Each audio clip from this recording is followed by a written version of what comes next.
Second here.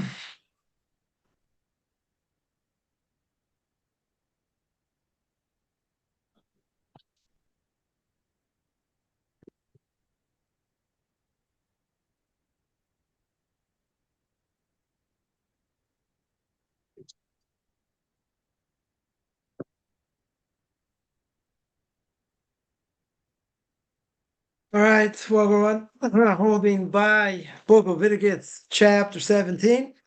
Again, want to welcome one. Holding by the Book of Leviticus Chapter 17. We're holding by verse 10.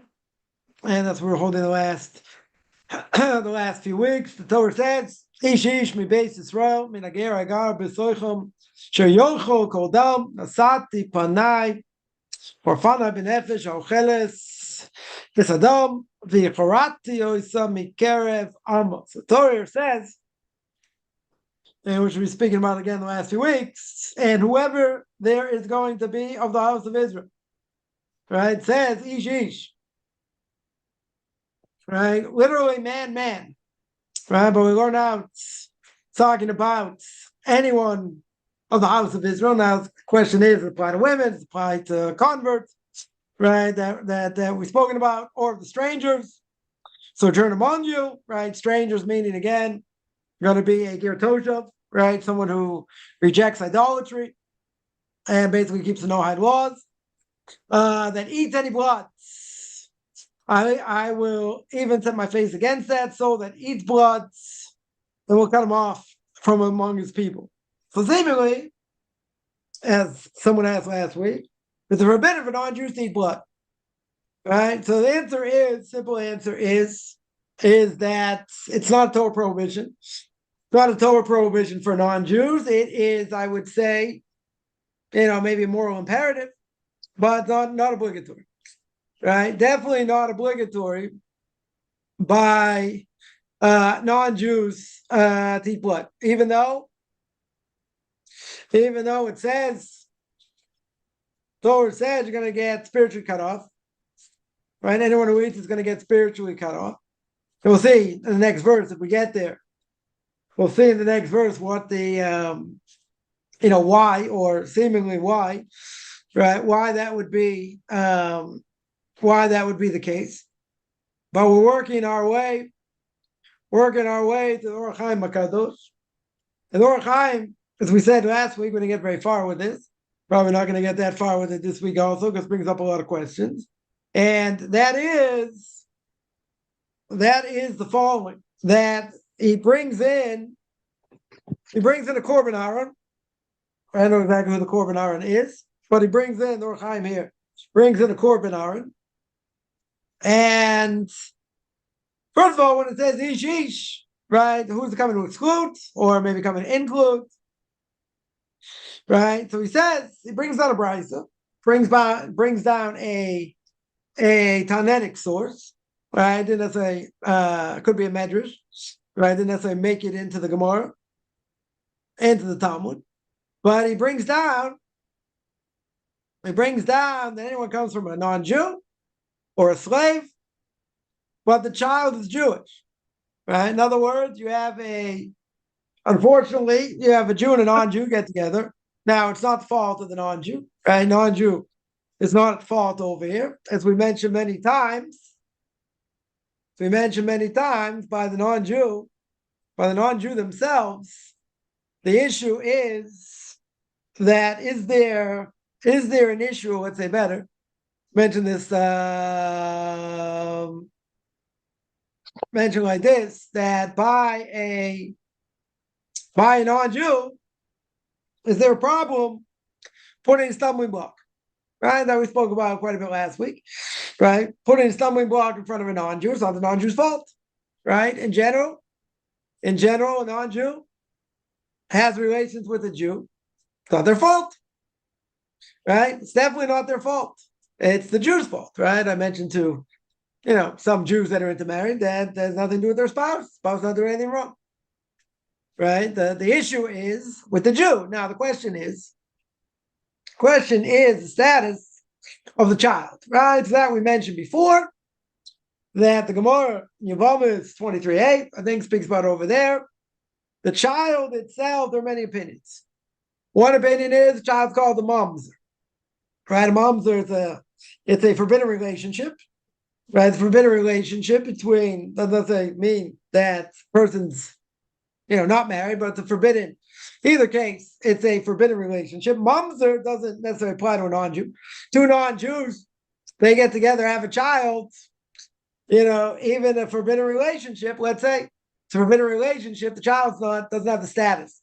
Doesn't have that same status as a mamzer status. The mamzer means, for a Jew, it means that they can only marry someone in the same union, or they can marry somebody, they can marry a convert.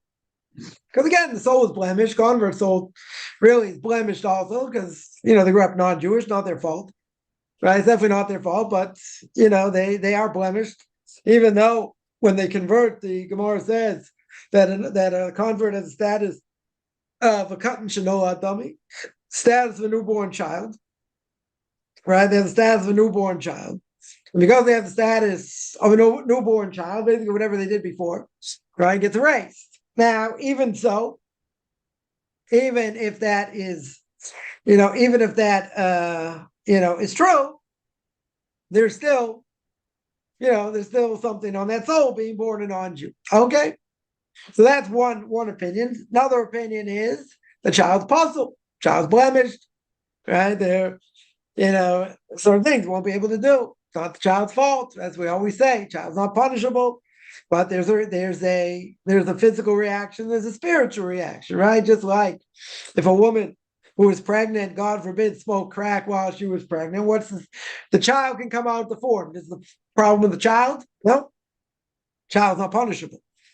Right? Child's not punishable, only over the age of 12 or 13, or up to the age of 20. But essentially, child's not punishable.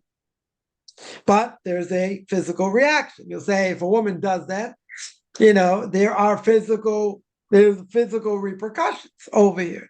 So too, that's easy to understand.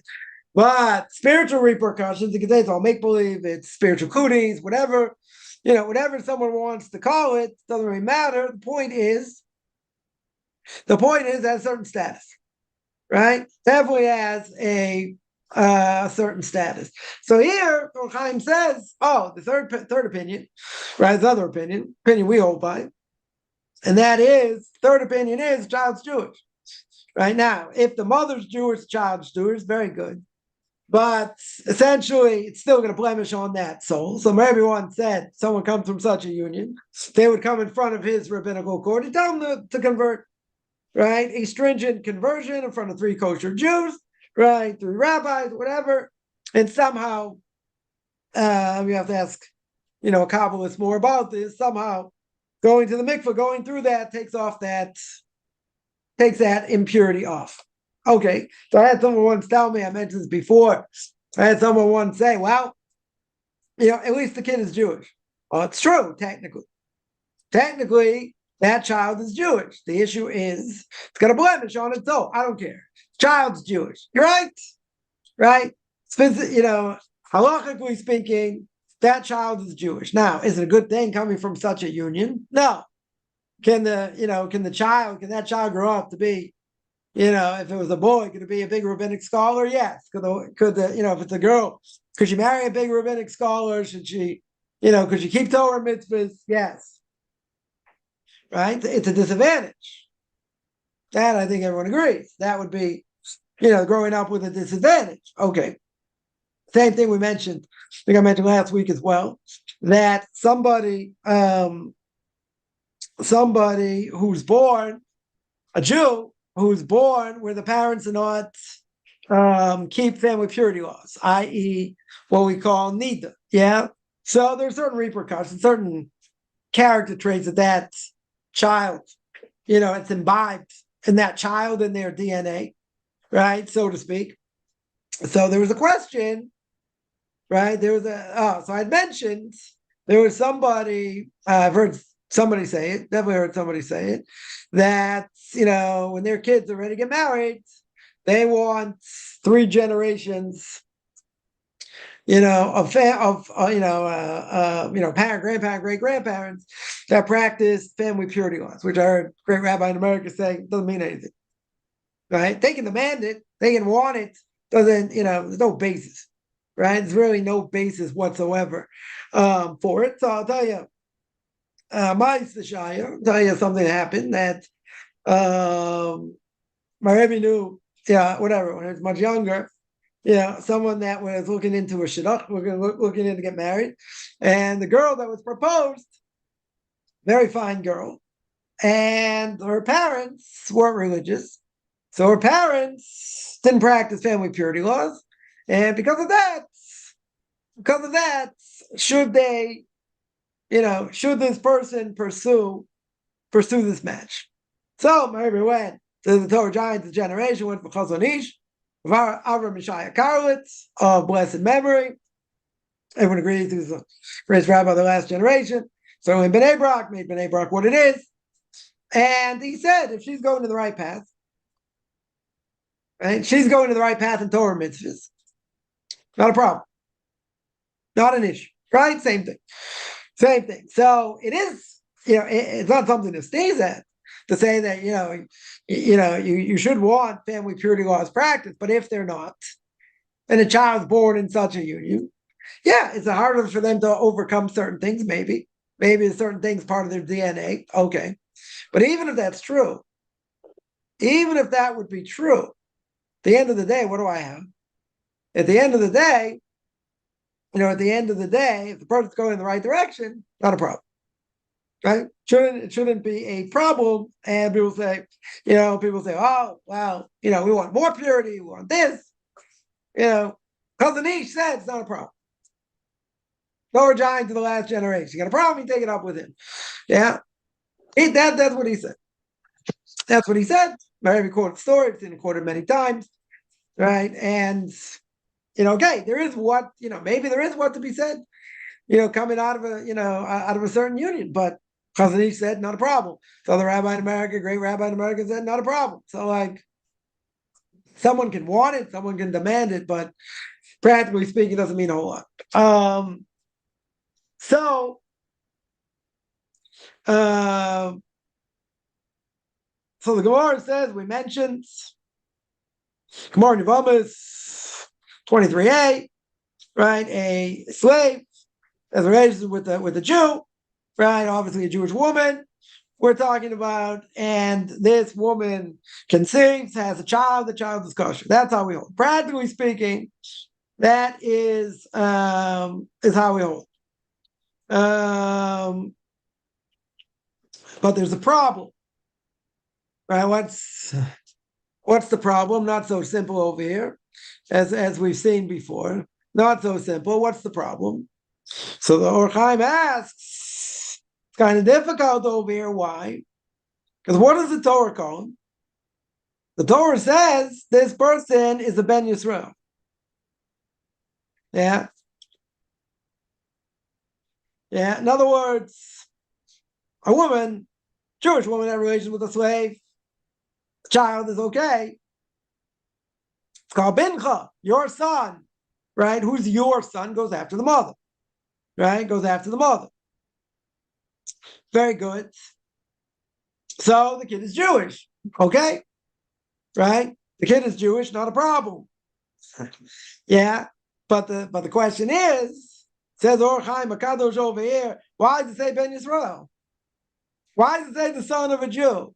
Why did it say it's a Jew? Yisrael Gamor, it's a Jew. It's 100% a Jew. So if this child is 100% a Jew, why do you say, oh, it's a son of a Jew? No, it's a Jew. What's the difference?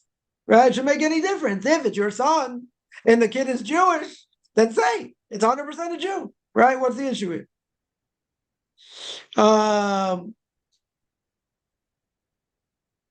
if you're going to tell me, say, well, who says we go after matrilineal descent? We go after the mother. Maybe tell me we go after the father. Right? They say, if the Torah, if it's talking over there, a son, but it's not talking about the Jewishness of the mother. Right? Yeah. So what's going to be?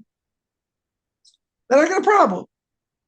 Because Or Chaim HaKadosh over here says, and what's it talking about? Right? Can't be talking about the father per se. Father would bring down what? The tribe. External. right? Whatever a person's father is from, right? Whatever tribe, that's the tribe you're from, right? Kohen, the father's a Kohen. I mean, the mother could be the daughter of a Kohen, but go after the father. So if that's true, if that's true, then what do we do over here? Right? What do we do over here? Because if it's in our power, say, okay, this person's a Jew, very good, right? There are no issues. Can you force the person? Right? There's a question here. Can you force him? Can you force someone to take on Judaism? What's the answer? No.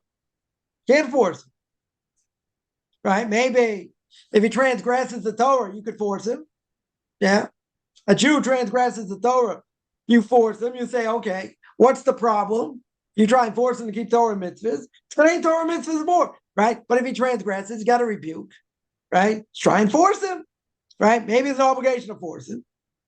Yeah. So he says, just like any Jew, right? Just like any Jew transgresses the Torah, try and force him to keep it, right? Obviously, that's beginning of Parsha Shoftim in Deuteronomy. Says Shoftim, Vishoitrim, you had judges, you had police. Who were the police? Who were the Jewish police? They went around, they saw, Jews not keeping Torah mitzvahs, whacked them around until they started keeping. Right? They kept order, so to speak.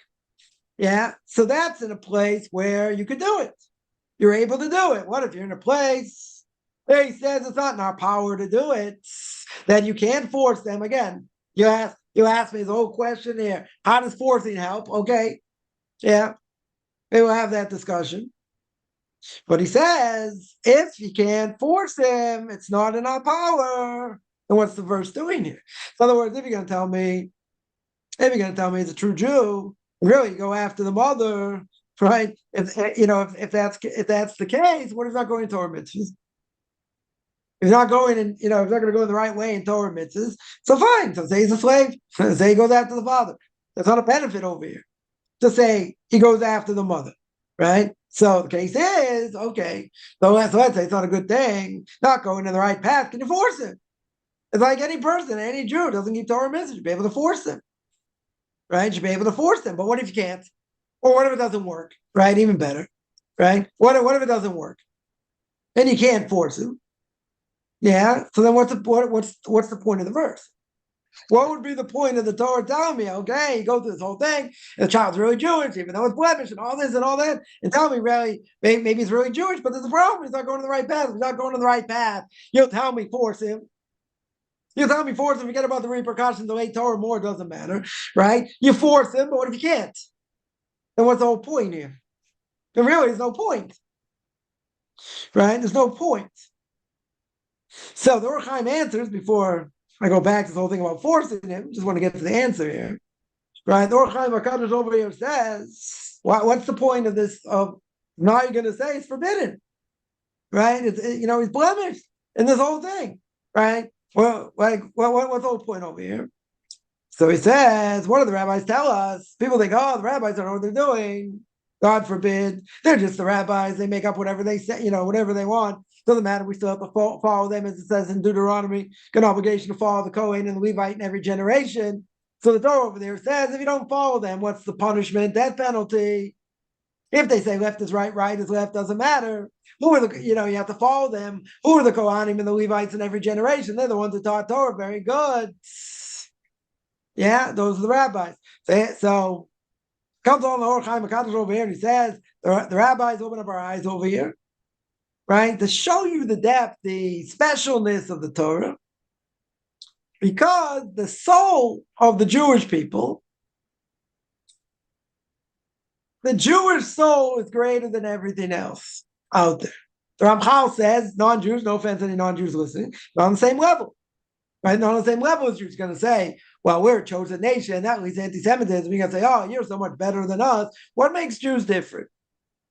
Because we can filter fish, right? That's what makes us different, right? What makes us different? The holidays, yes, they make us different. True, right? What we eat makes us different. We don't eat the same thing as non-Jews. True. A lot of things that differentiate us. But what's the most important thing that differentiates Jews from non-Jews, right? Is the fact we have different aspects of the soul. And not only that, we have a lot more mitzvahs. So therefore, but de facto, Jews are going to be on a higher level. They're going to be on a higher level. They get more mitzvahs. Oh, you might say, what about Jews don't know anything? They grew up, let's say, as a potato farmer in Idaho. Right? No offense, anyone's a potato farmer. Grew up in Idaho. They grew up knowing nothing.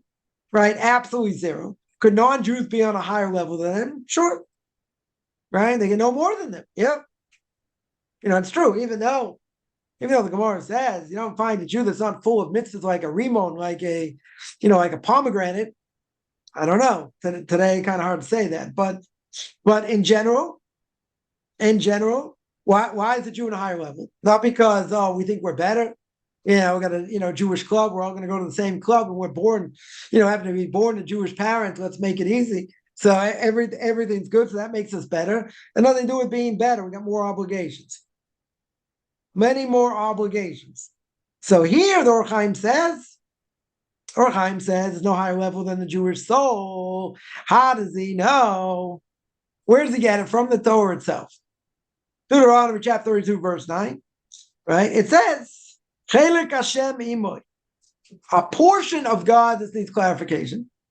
Definitely needs a lot of clarification here as well. It says a portion of God is with it. What's someone going to say? Because someone asked me this last week. Someone said, but everyone's created in the image of God. Or someone asked me that action in Q&A. Right? Everyone is created in the image of God. True. So everyone has a portion of God in them. Okay. Right? He might not Jews. Right? They don't have all the same aspects of the soul that a Jew does. Okay. Does that mean they don't have, that God didn't breathe the spirit of life in them? He did. So they also have a portion. Yeah. They don't have the same portion, right? But that's what he's saying here, right? That's what Torah says. Chelek Hashem imoy. A portion of God is with them more than non-Jews, right? Definitely more than non-Jews. Even though we're far away from the spiritual world, right? We're not there, right? We're living in this weak world over here, so to speak. Person goes after their desires, and we're here to struggle. He says, nonetheless,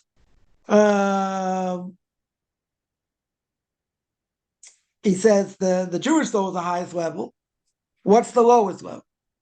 Lowest level is the animal, right? They're on the lowest level. Because the animalistic soul is what everybody has. That's all the animal has. So an animal, programmed DNA. Totally programmed DNA. They can't go outside of what they're programmed to do. Yeah, Jews different. Jews very different. Yeah, even though we have that what we call nefesh behemoth, we have that animalistic soul, very good, but we have Torah to overcome it. We have to live in this world. We have to eat, drink, do other things, right? We live in this world.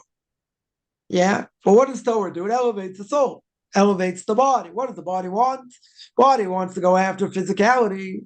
So the body wants what? Desire. So there's a constant battle between body and soul till a person dies.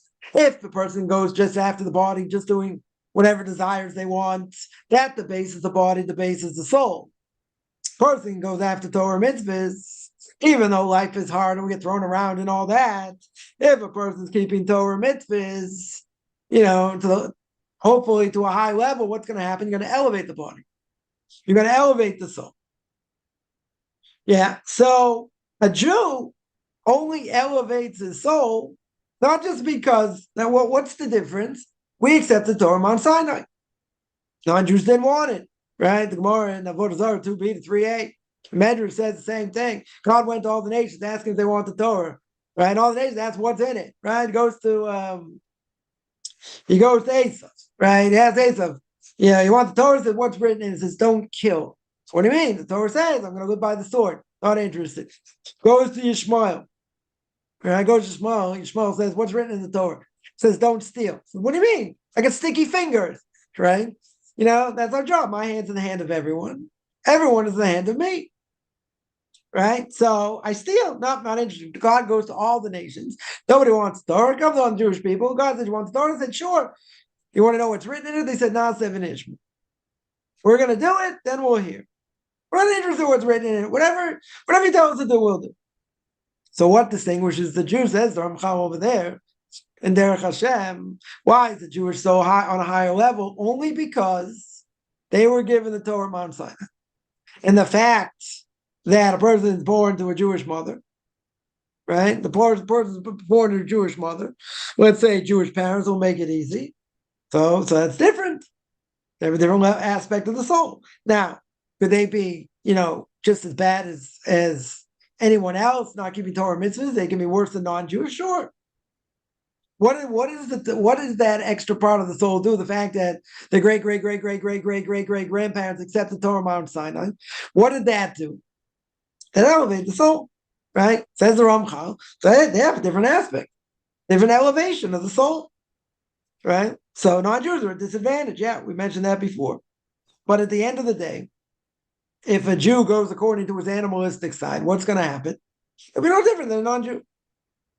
And Rabbi Chanan, Hashem Yikam Damoy, God should avenge his blood, brings down and visits the Mashiach, wrote a pamphlet about the epics of the Messiah, about the Messianic era, and all that. One of the things he said was that if a Jew tries to become more like a non-Jew than the non-Jew himself, the non-Jew is going to hate you more.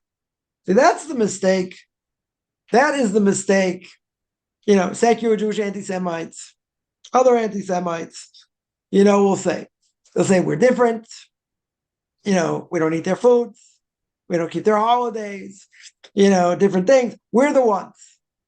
We, religious people, even non-religious people, but they'll look at religious people and say, yeah, that's why it's anti-Semitism, because you don't do what we do. You're not like us. What about secular Jews?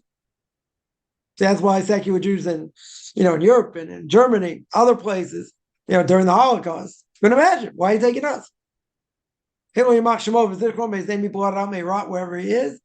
Hitler himself said, if you have Jewish blood, you're dead. I don't care which side. Come from your mother, come from your father, right? Totally 100%, totally 100% irrelevant, right? Where you're coming from.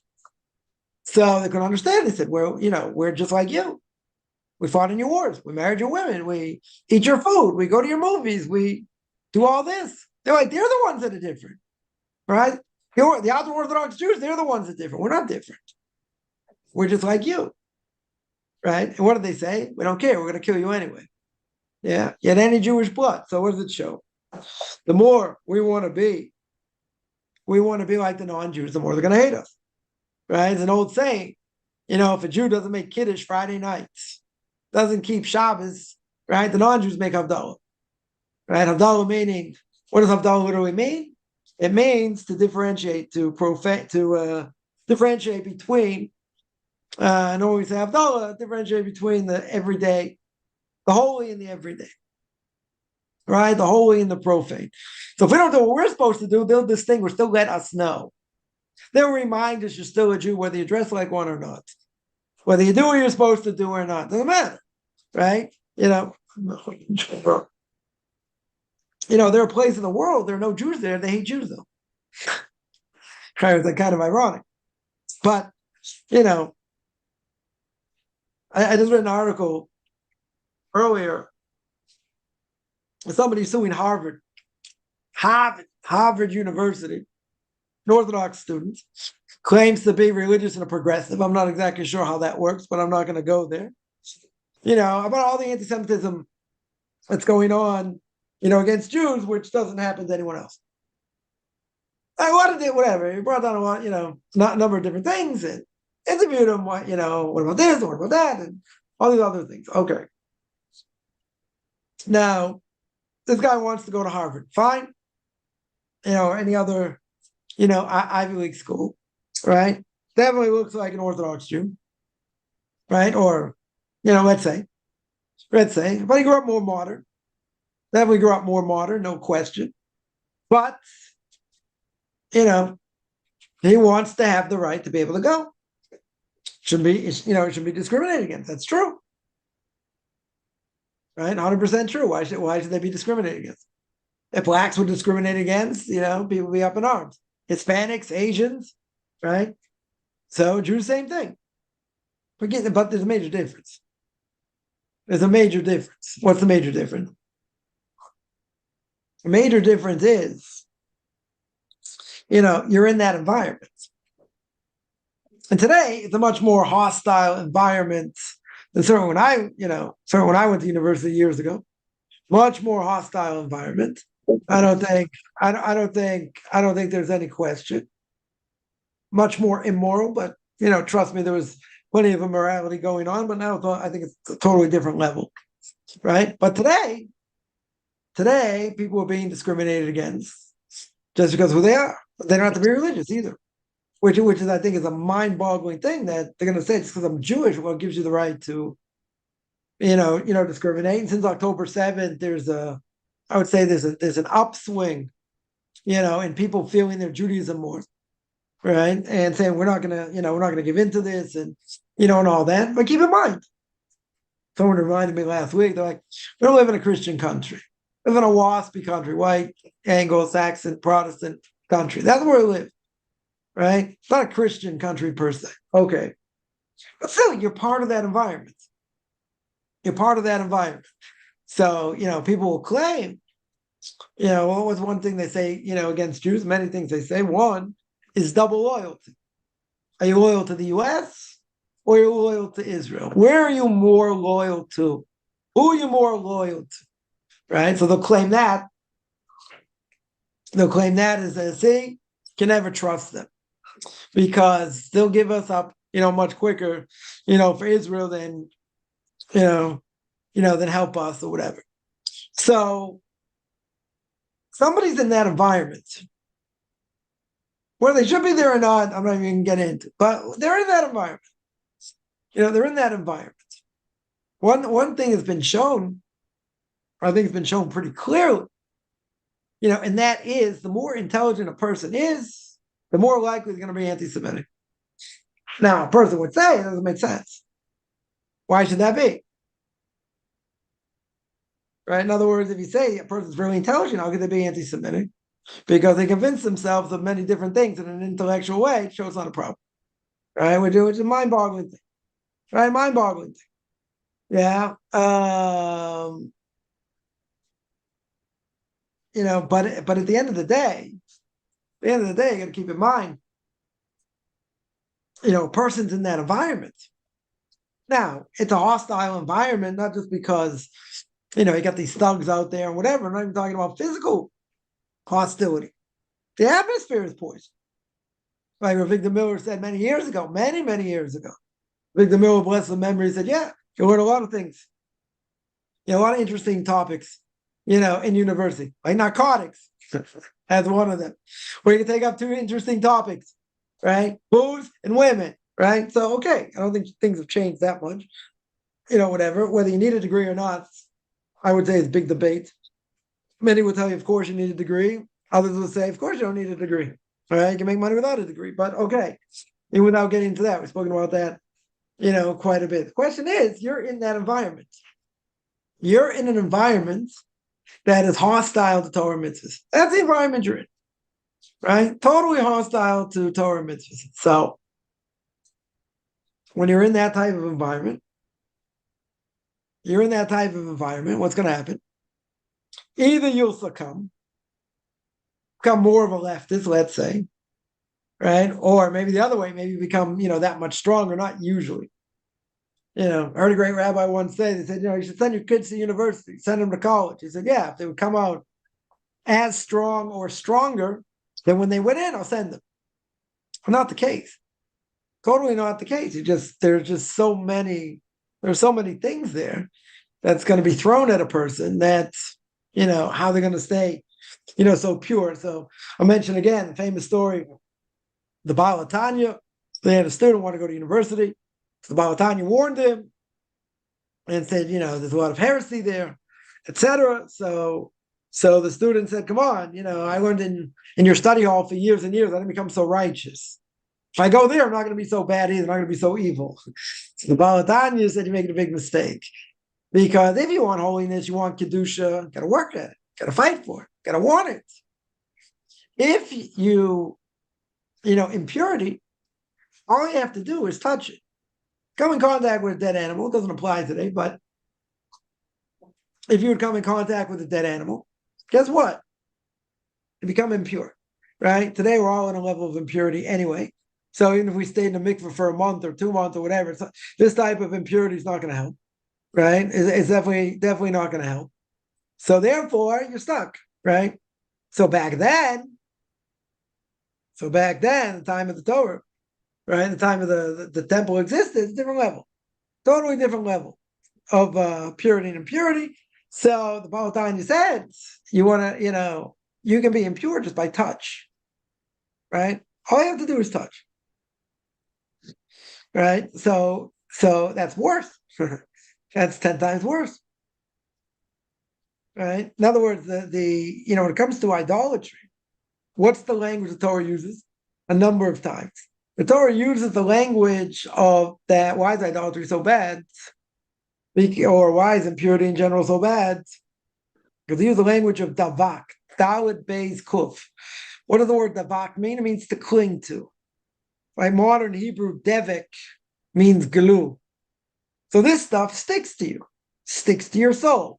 Images that we've seen, things we've thought about, maybe we haven't thought about in 20 years, they're still there, right? We spoke about, potentially how you get rid of them, but they're part of your psyche. It's very hard, right? It's very, very, very hard to get these images, things you've seen, things right? To get out of your, to get out of your system. But impurity, what does impurity do? It sticks to you. It doesn't just go away, right? Totally doesn't go away.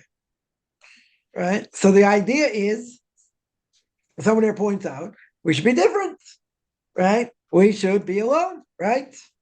Am levada yishkon, should be alone. That is definitely true. But the problem is, we're mixed up all over the world. So,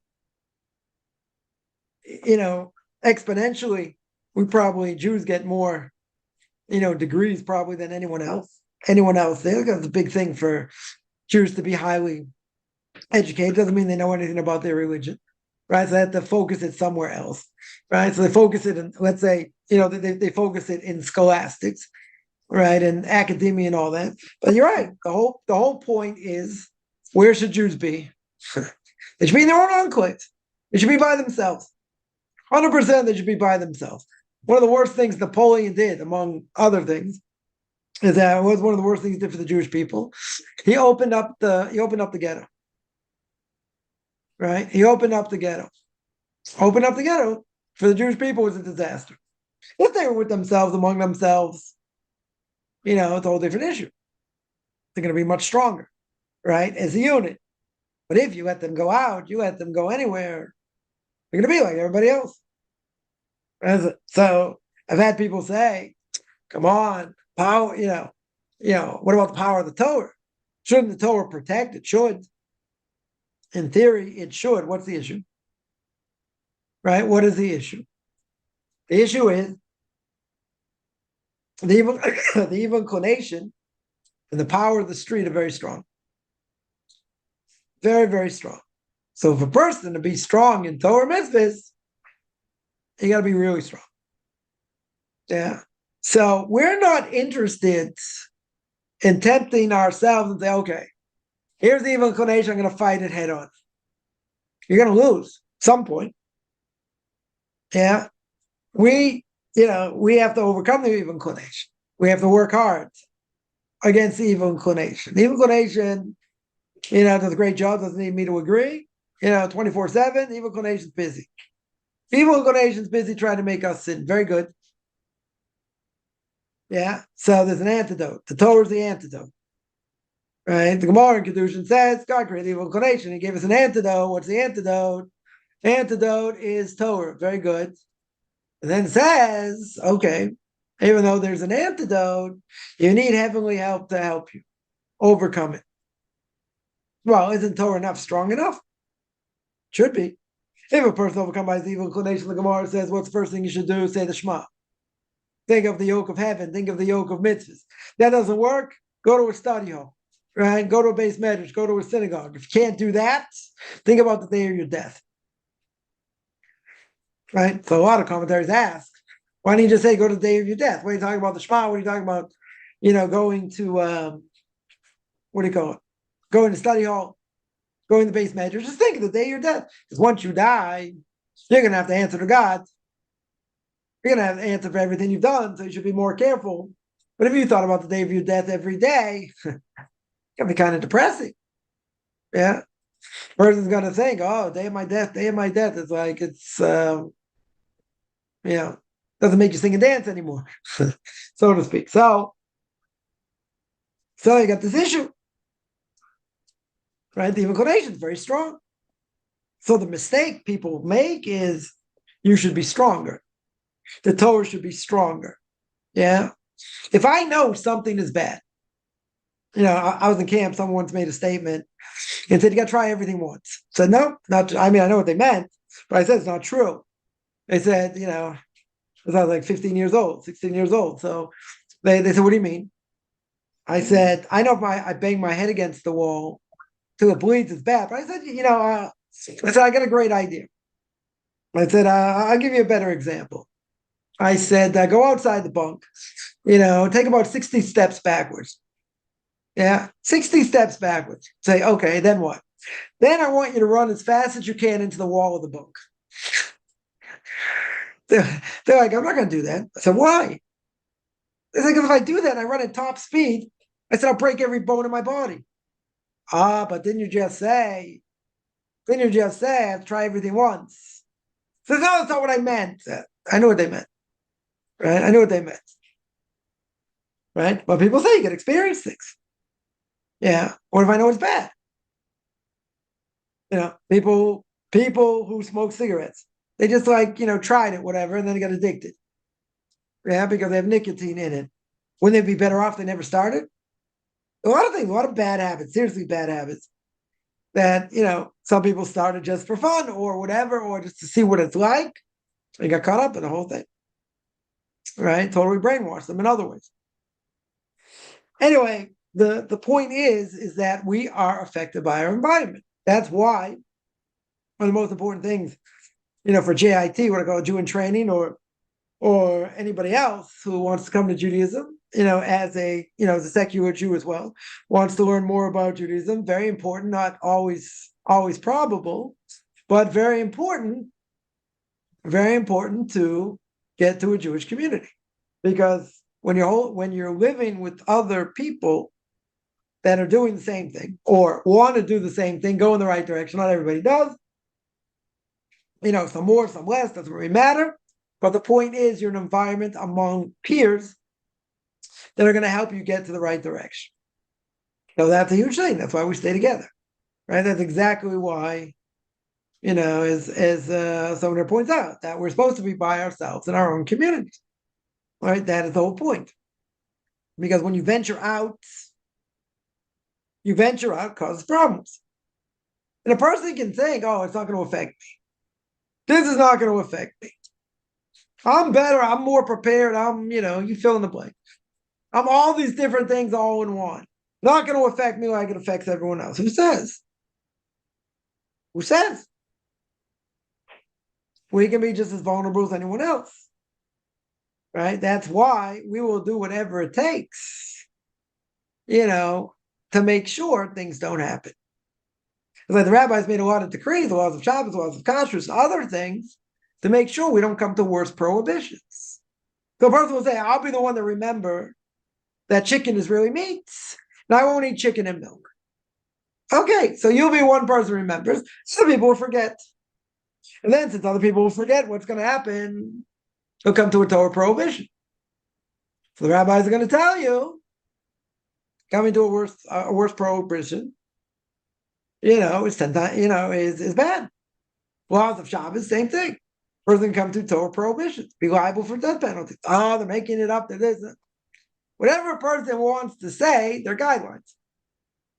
Right? Anything similar that was done in the Mishkan and the tabernacle is forbidden. Because you might forget.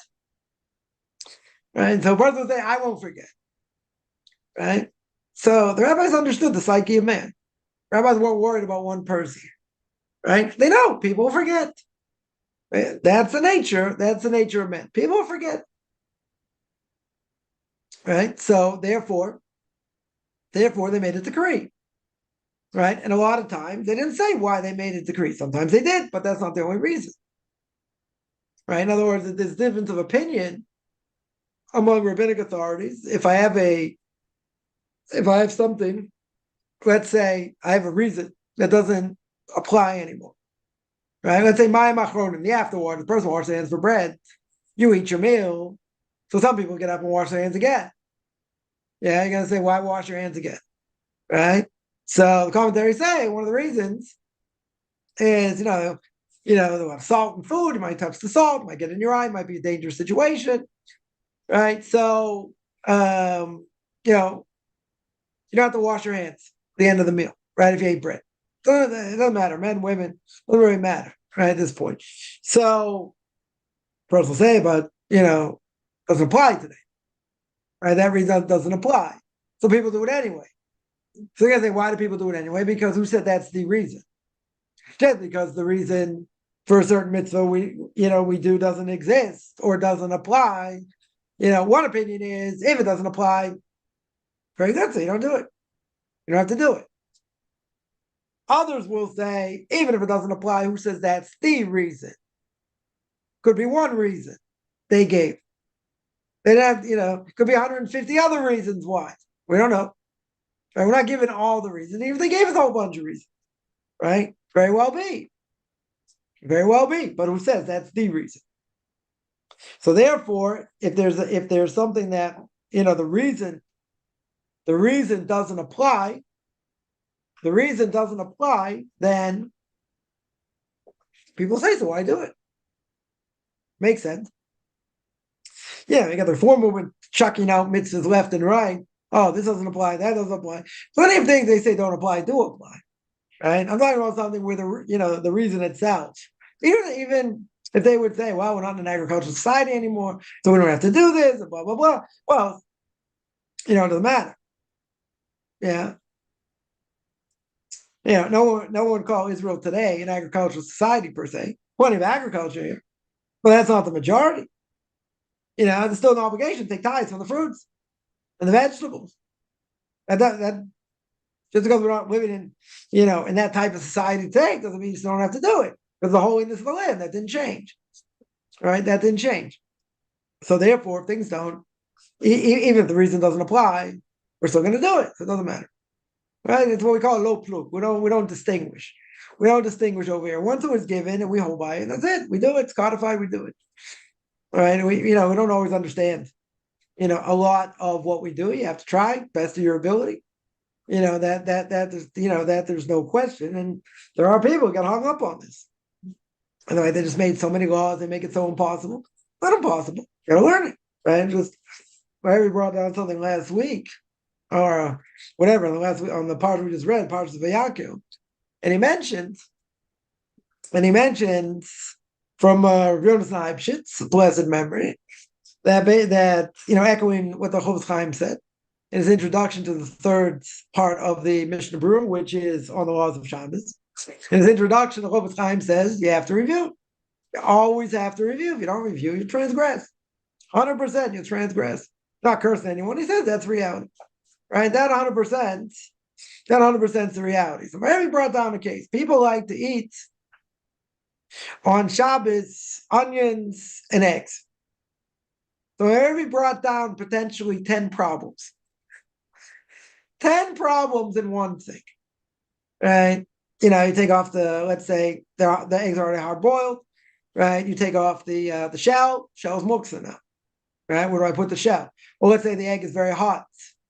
Yeah, it might be a problem of what do you call it? Of like you're making it thicker, right? Lash, maybe come under that. Or let's say you take off the shell, it's got writing on it. So they might transgress prohibition of what? Of erasing. He came down with 10 prohibitions, 10 potential prohibitions of mixing eggs, oil, and onions together.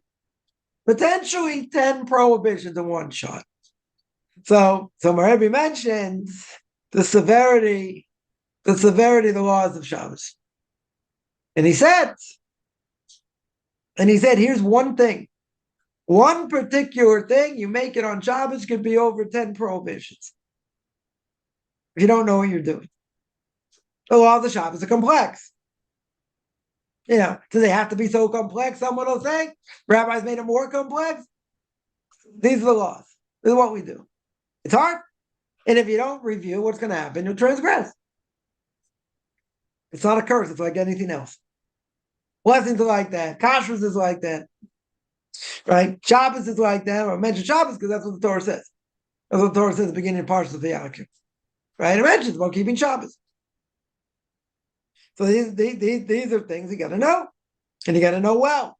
And what's the only reason you got to know them well? To review them. So some people at their Shabbos meal, they review the laws of Shabbos, from different books. They go through different things because you got to review. And there are things we forget. We're not machines. We don't always remember, certain things. So you got to review. Plenty of times I got to look up things, it's like, oh, maybe it's like this, maybe it's like that, right? You can forget. The laws are complex. Some are easier, some are, extremely complex. So at the end of the day, we got to know what to do. We need to know what to do on a regular basis. So someone will say, no one can remember all these things and this and that, right? So, if I'm going to get punished, I might as well just do what I want anyway, right? Eat, drink, and marry, be merry, lest tomorrow I die. Yeah, it's one way of looking at the world. We don't say it's impossible. You got to learn, right? You got to learn. And if you don't continue to review, you transgress. I think it's pretty simple, right? Because someone will ask, well, does God expect everyone to know everything?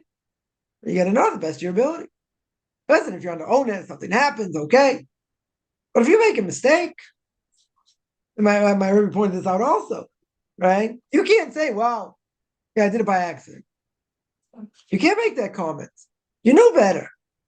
If you knew better, it's worse, right? Though, why do I laugh? Because a friend of mine would say, well, it's better being ignoramus. So I'm ignoramus, God's not going to have any claims against me. He said, yeah, but if you had greater potential, God didn't want you to be an ignoramus. Famous medrash about a fisherman gets up to heaven.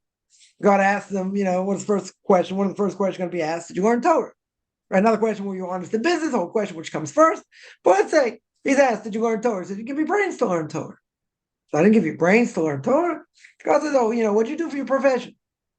So I was a fisherman. So it's very good. How'd you become a fisherman? How'd you make a living? So I took these nets and, I made these intricate nets and I went out early and I did this and I did that. And that's how I trap fish. That's how I made my living. So God said, I bet you the same God who gave you the ability to make a parnasa, to make a living, give you brains to that, probably gave you brains to learn Torah also. Can you imagine? Like, total slap upside the head. Now the guy realizes he's a pure soul now. And I realize he wastes his whole life. His whole life is gone. Totally gone. Yeah. But what happened to him? That's part of what Gehenna is. One aspect of what Gehenna is. Of what hell is. The embarrassment. The embarrassment of what you should have done. And so you can't lie in the next world. Just like we're recording now. Right? Everything's being recorded. First, there's two angels following them everywhere, the Gemara says. Writing everything down. And then when a person gets upstairs, God's going to say, okay, bring out all the evidence. Wow, doesn't God know the evidence? Doesn't God know everything? One of the 13 principles? Right? God knows the thoughts of men. Yeah. God knows everything. So why does he need angels for? Good. So you have to read the book Derech Hashem, see what the purpose of the spiritual forces are, but what's the point? Because he's not going to do anything and make any decision until he hears the evidence. So he wants to show he's being fair. Not that he forgot anything. He's okay, let's, bring up the angels. Okay, what did he do? What did he do positive? What did he do negative? What did he do? What did they do in between?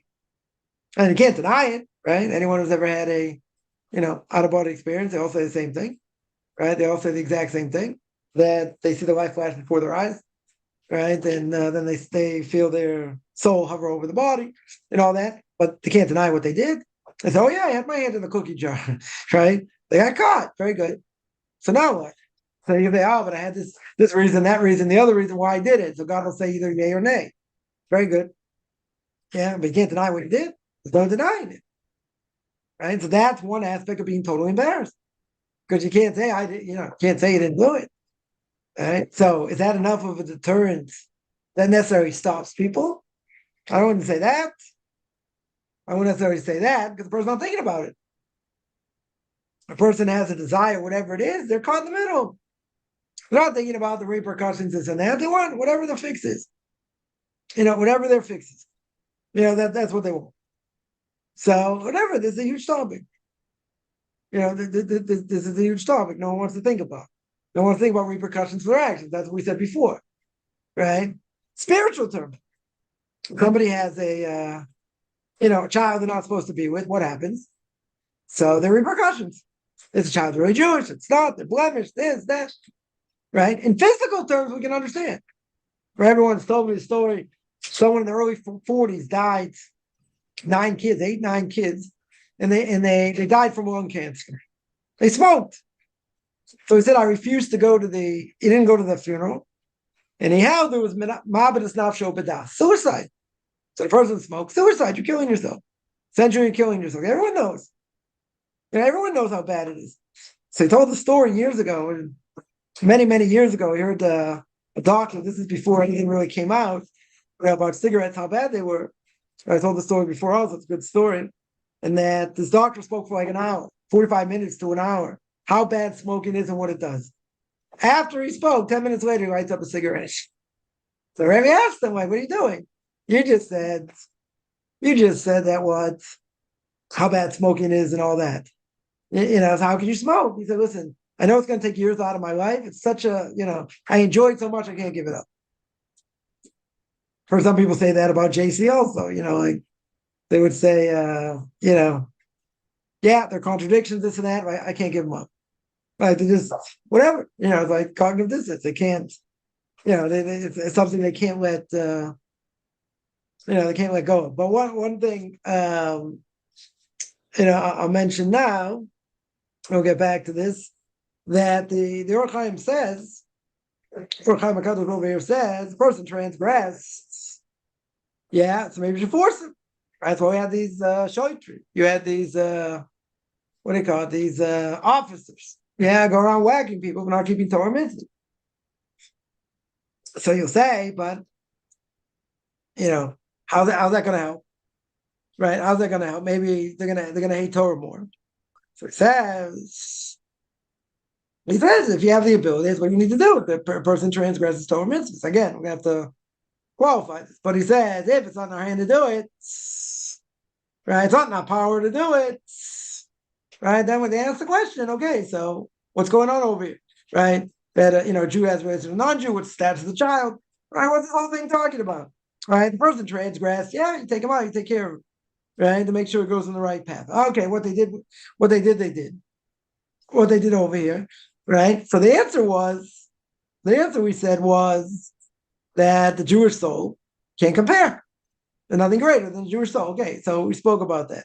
But getting back to the question here, like, what's one of the things there, the left, certainly here in Israel, not so much in the States or other places, but certainly here in Israel, what are they afraid of? What's one of the main things they're afraid of? That we're going to take over. We're going to make women shave their heads. We're gonna make women shave their heads, and they're afraid of religious coercion. That's what they're afraid of. So even if we had certain powers, right, it's still never going to happen, right? Until the Messiah comes, it's never, it's never going to happen. But that's a fear. That is 100% a fear that secular people have. And because they have that fear, they seem to, want to, they put fear into other people because, we can't let them do this, can't let them do that. It's, the whole thing now, they're, trying to force people in the army, right? All the Orthodox Jews into the army. And, because of the war, whatever, it's a big thing because they don't pass it or whatever, government could fall, a lot of different things going on, but it's clear, it's clear that what do they really want? What's really behind what they want? It's not just, they'll say you got to share the burden, everyone serves, you got to serve with everybody else, you got to do what everyone else does, blah, blah, blah. So if there are people not learning, they should serve, probably better for them, right? But you always need people learning, right? In the time of King David, they had a standing army. right? But they had people learning. The success of the army was based on people around them, people keeping Torah mitzvahs, especially here, right? But what's the biggest problem? What really is the biggest problem? So the biggest problem is what do they want? It's not about sharing the burden. That's what they're claiming. Yeah, they want to put us in the army. Forget about our own units and different things. Yeah, what do they really want? They want us to be like them. They want to change us. That's what they want. Now that's a tremendous fear, right? The Sephardic chief rabbi got a lot of flack, but I got a lot of flack from a lot of different sides saying, okay, if they're going to force us into the army, they're going to try and break us. We'll move. We're going to leave. Who says it's a mitzvah to live here? Or Shach said that years ago, of blessed memory. He said if they force us to move, if they're going to, force our hand, so we'll move. So I remember once my Mary was telling me a story. They had discussion in the rabbinical court, like if we had to go somewhere, where would we go? Like what country would we go to? Where would be better? So I talking about different places, and then he asked me, did someone mention somewhere in the Caribbean? So I said, I have one question. He goes, is it hot or cold? I said it's hot, so I'm not interested. Go somewhere where the weather's a little bit a little bit better. But whatever, Sephardic chief rabbi got a lot of flack. A lot of flack from all sides. From all sides. Right? And let's say religious Zionists he got flack from secularists he got flack from. He said you got to share the burden and this and that, and they want to make this law, whatever, and they basically call it blasphemy. That's what they called it. They basically called it, total blasphemy, and you can't do that, and you can take this whole population, and we need them, and blah blah blah. So, okay, Israel is, how's the army work? They're based on reserve units, right? Reserve people. So, during this war, they called up over 350,000 people that came. And they got more than people that they called up. So, okay, so to say, if they had all these people serving, there's another 10 groups, another 10 army units, another 15 army units, something like that. But if you think about it, in the bigger scheme of things, even if that's true and there were no other issues, let's say, let's say there were no other issues. Yeah. If you're fighting a war, let's say you have all these nations come out against you, God forbid. Get all these nations around want to destroy Israel. So manpower-wise, we're undermanned. No question, we're undermanned. Yeah. So even if you took, let's say, right, I'm going to be a little bit generous here. So let's say, you made another 20 units, 30 units. Yeah. So you have another, I don't know, 50,000 people, 100,000 people, let's say. You got 100,000 people. You're still at a huge disadvantage. In other words, instead of it being, a billion to one, it's a billion to 6, right? Or 10. So number-wise, that's not the issue, right? Number-wise, you're still behind the 8 ball, right? So if it's a war, everyone has to go fight. If you had prophets today, they would say everyone has to go fight, so you have to go. Everyone has to go. Even a person just newly married has to go. There are no issues, right? You'd have to go, right? But you need people to sit and learn. So they're going to say, you get all these people, right? Obviously, they're going to claim they're not doing anything, blah, blah, blah, right? They're not sharing the burden. But what's the real issue, though? What's the real issue? The real issue is they're using that as a claim to say that we're not doing what we should be, and we need to share the burden. And the reality is, people sitting and learning, right? Their power of Torah has a tremendous power to save the Jewish people. If you didn't have that, we'd be dead. There wouldn't be any question. Right? The Brisker Rav said during the 6-day war, they were the Israelis were preparing for 50,000, 100,000 deaths. How many people died in the 6-day war? I think 2,800, almost 3,000. Yeah, still a lot of people. Relatively speaking, could have been 10 times worse. So the Brisker Rav said, it's not the power of the army; it's the power of prayer. They should have been annihilated, should have been decimated. Right? Many people claim it's one of the biggest miracles in our day. Could be. Right, could be, but the vast majority of Jews are not, saying the Thanksgiving Psalms to say in Rosh Chodesh on the new month or on festivals on Israel Independence Day. Some people say you got religious Zionists that'll say it. Not all religious Zionists will, right? But definitely some will, and everyone else won't. So if it was that big of a miracle, when everybody say it, but we don't go making, new mitzvahs over here, right? That's another thing. We don't go changing the, prayer, so to speak, because of whatever. So this is a major volatile issue, and people are not aware, what people are saying, i.e., what the government's saying and what the army's saying, and everything else, and really what they're really saying, right? So what they're saying out there is, yeah, we want them to be like us. Sorry, we want them to share the burden. Why shouldn't they share the burden with everybody else? They have an obligation. They live here. They have to share the burden. But what do they really mean? What they really mean is, we want you to be like us. Now, what are the chances someone goes in the army, and they come out stronger than they went in? There are cases like that. You got religious units. There are people that came out stronger, let's say, than when they went in. Okay. But a lot of people are negatively affected by what they hear, what they see. I mean, just to keep things in perspective, we have separate units, which they do, right? They do have religious units, etc. But, keep in mind, on the books, and this is a known thing, so if you don't know, you find out now. On the books, it's legal if a woman is in the army. Now, a woman doesn't have to serve. She could volunteer and do other things. Doesn't necessarily have to serve in the army. Many women do. But on the books, it is well known that if a woman gets pregnant, she's allowed 3 free abortions in the army. Oh, let's think about that for 1 second. Yeah, I was arguing with somebody back and forth. We're not doing what we should do. We have to serve, blah, blah, blah, back and forth.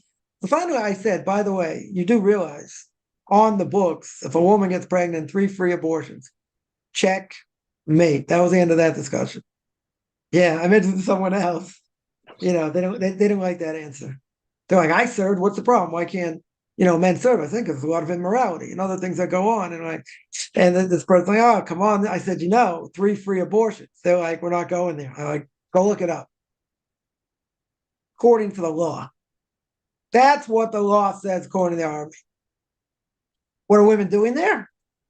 Why is it on the books? I'm not saying every single woman, right? Not going to be accused of saying that, but, tremendous amount of immorality. I mean, you got what, 18, 19-year-old kids, in the army, mixed.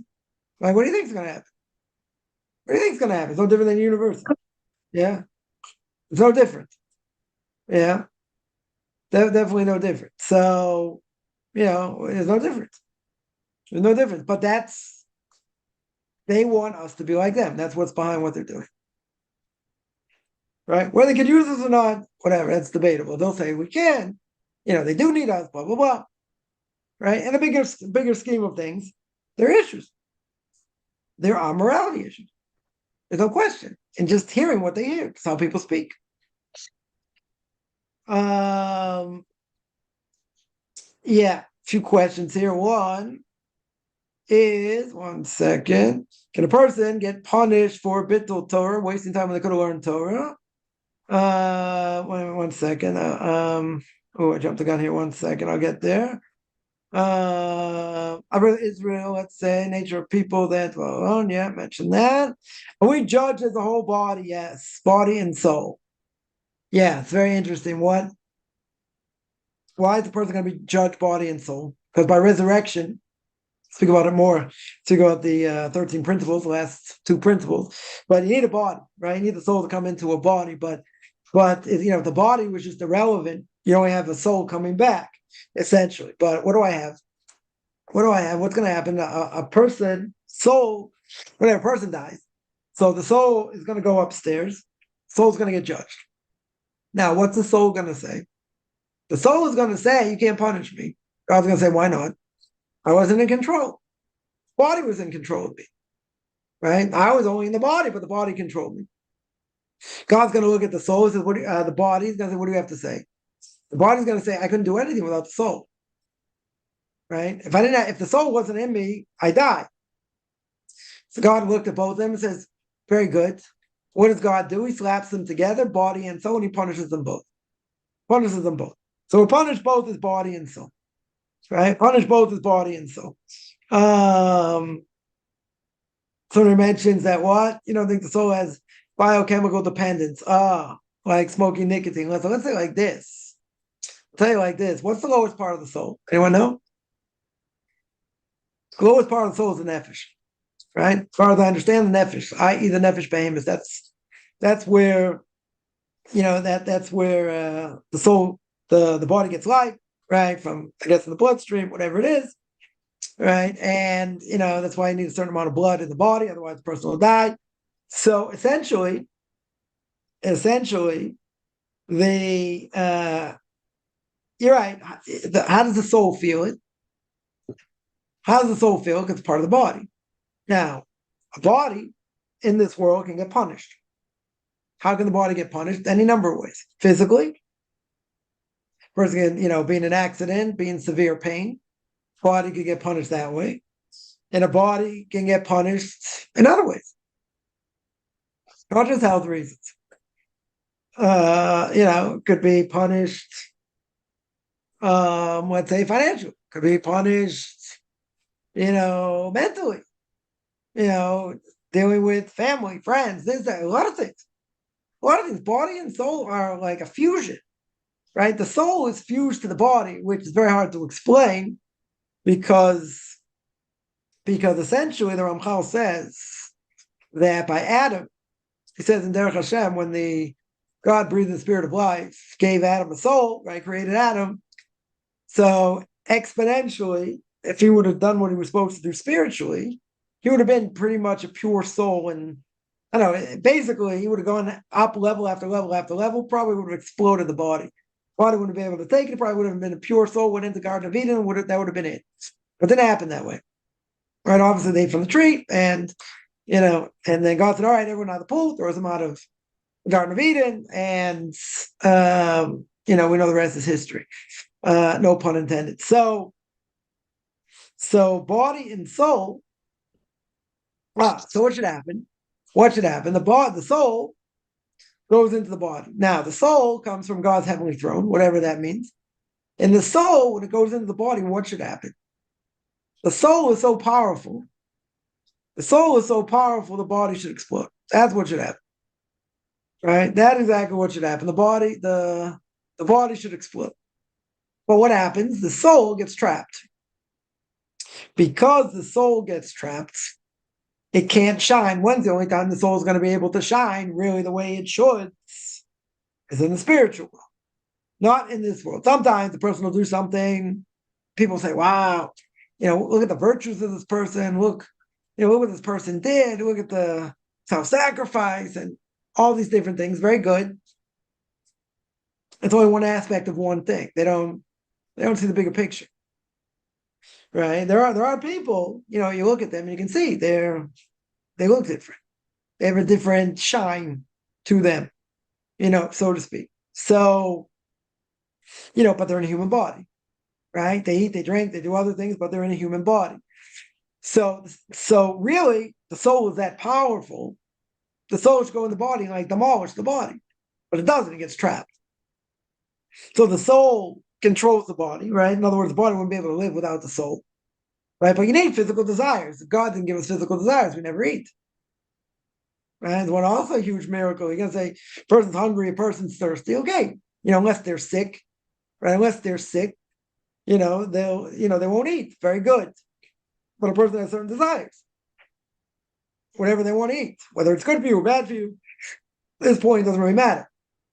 But a person's going to eat in order to sustain the body. Now, when you eat to sustain the body, right? Someone say eat to live, live to eat, right? But you have to eat to sustain the body. So when you eat, what do? As a Jew, you make a blessing. Whatever that food is. So let's say you get the blessing right. Not even talking about Kabbalah, right? You make the right blessing, very good. So you elevate the body. You elevate what you ate. You gotta say, but it's an apple, so what? It's a peach, it's a piece of bread, it's chicken, whatever it may be. You gotta say, how did I elevate it? Because I took it, I made a blessing. I mentioned God's name. I mentioned the fact it's king of the world. I mentioned the fact that it grows from the ground, it grows from a tree, it's whatever whatever it is, also has spiritual ramifications. Very good. Besides, just ate an apple.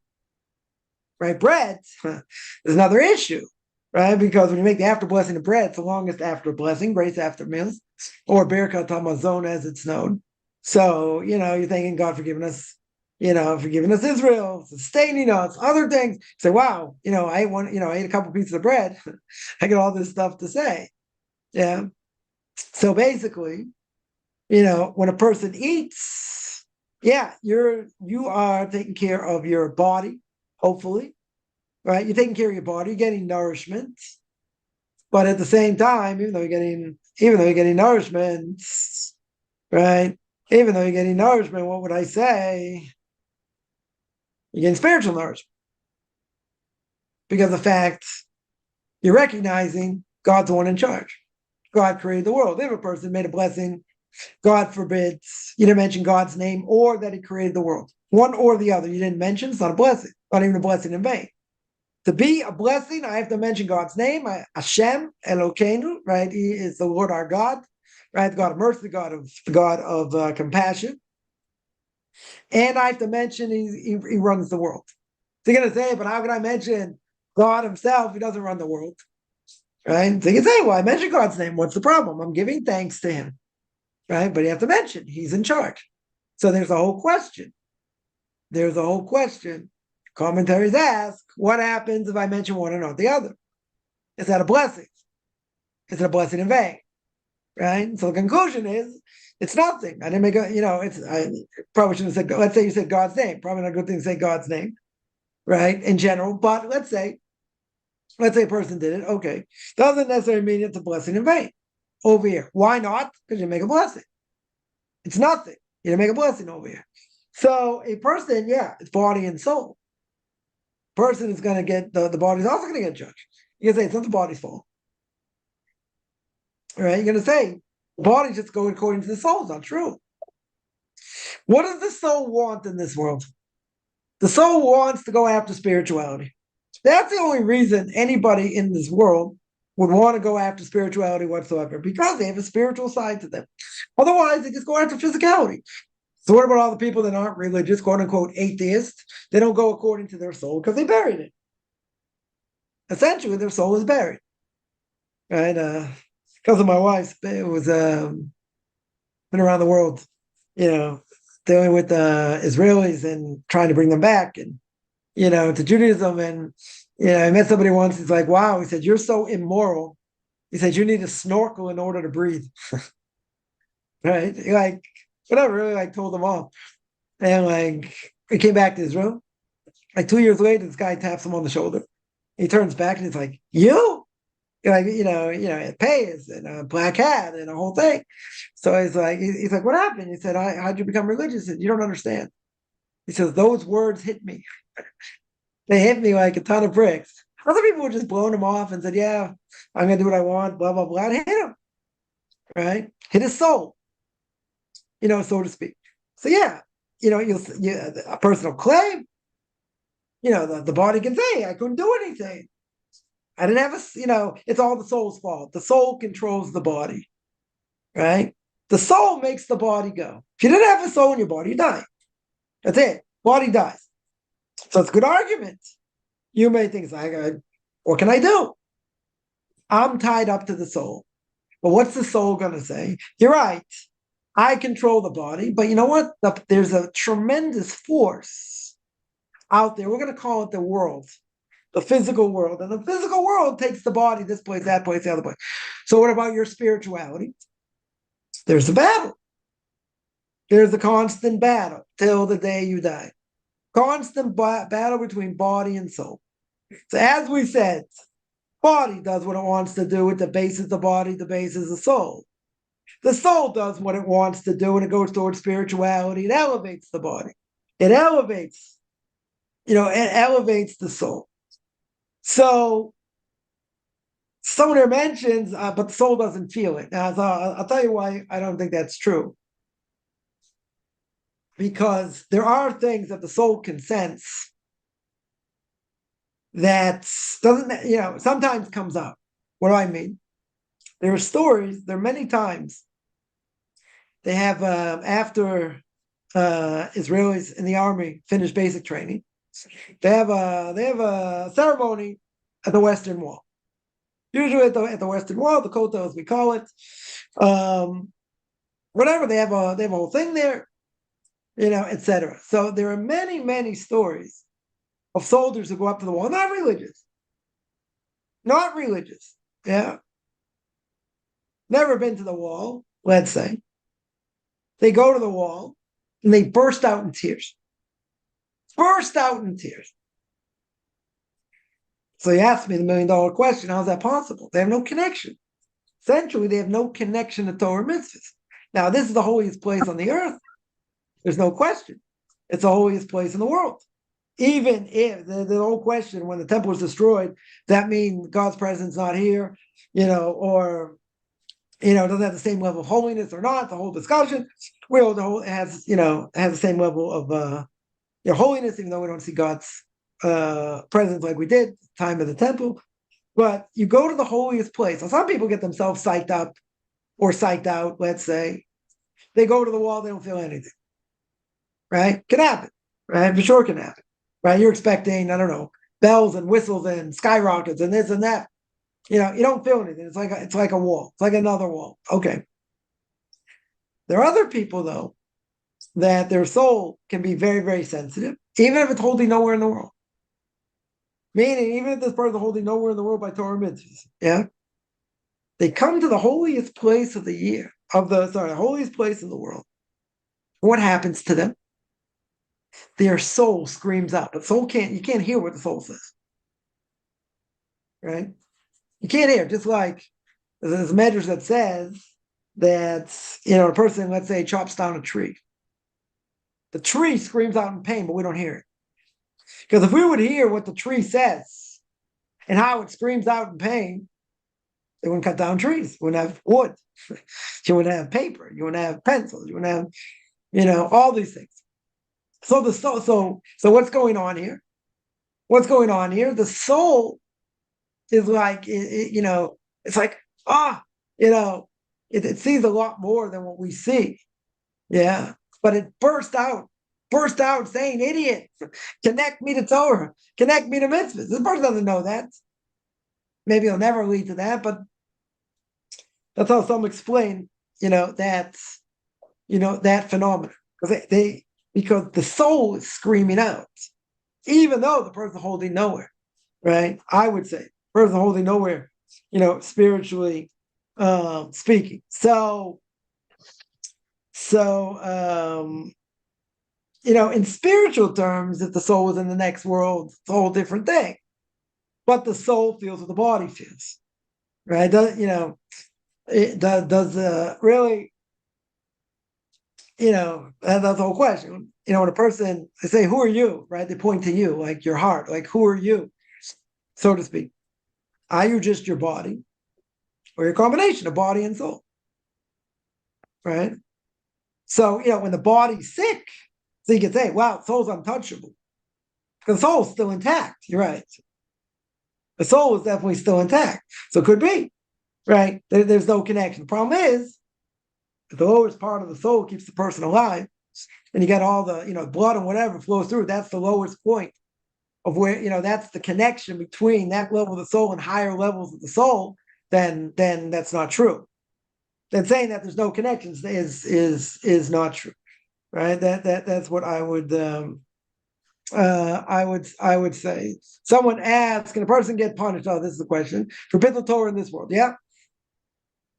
Person doesn't open the book, but only heard on class. No, that's not Bittul Torah. Let's say that person can't pick up a book. I don't know, they're too tired, or they don't like to read, or whatever the case is. They hear a class online. Yeah. It's an MP3, it's a YouTube video, whatever, it's on Bittul Torah. You're learning. That's still considered learning, right? No, certainly for men, right? No question. Is it better for them, to sit and try and go through text and this and that? Okay, but not everybody can. So that's not wasting time, right? But the question is, that really wasn't the question. The question is, can you get punished in this world for Bittul Torah, for wasting time when you could have learned? Sure. 100%. Not going to be just in the next world. Definitely get punished in this world, right? No question. there is such a thing. Let's say someone is really, really evil, which most people aren't. Well, let's say someone is really, really evil. So God will reward them for whatever mitzvah they did. Let's say they help Granny cross the street. Okay. They let Granny cross the street. Very good. So God wants to wipe them out in the next world, does not give them any portion of the world to come, but he gives them everything now.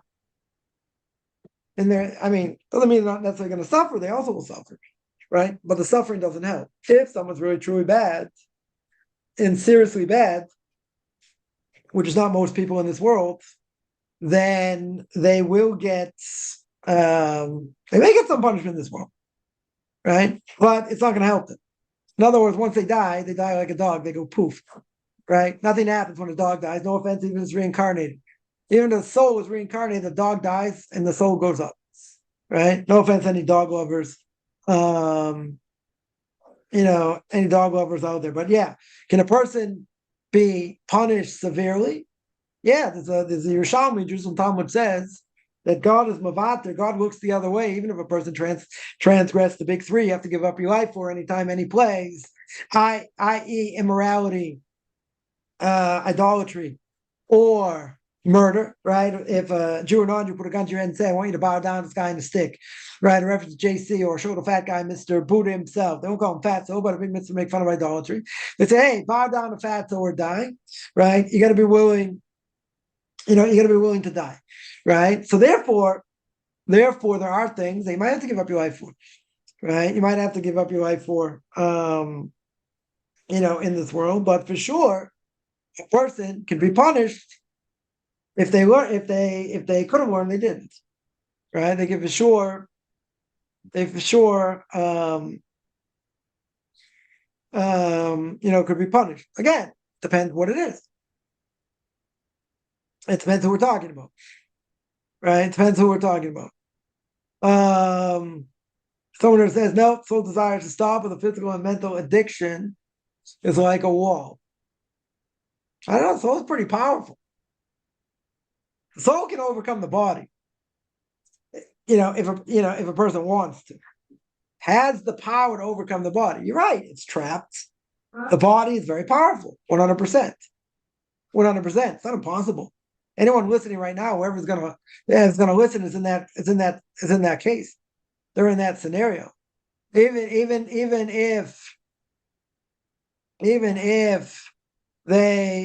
if they grew up, as a religious Christian or whatever and came out of it, doesn't matter.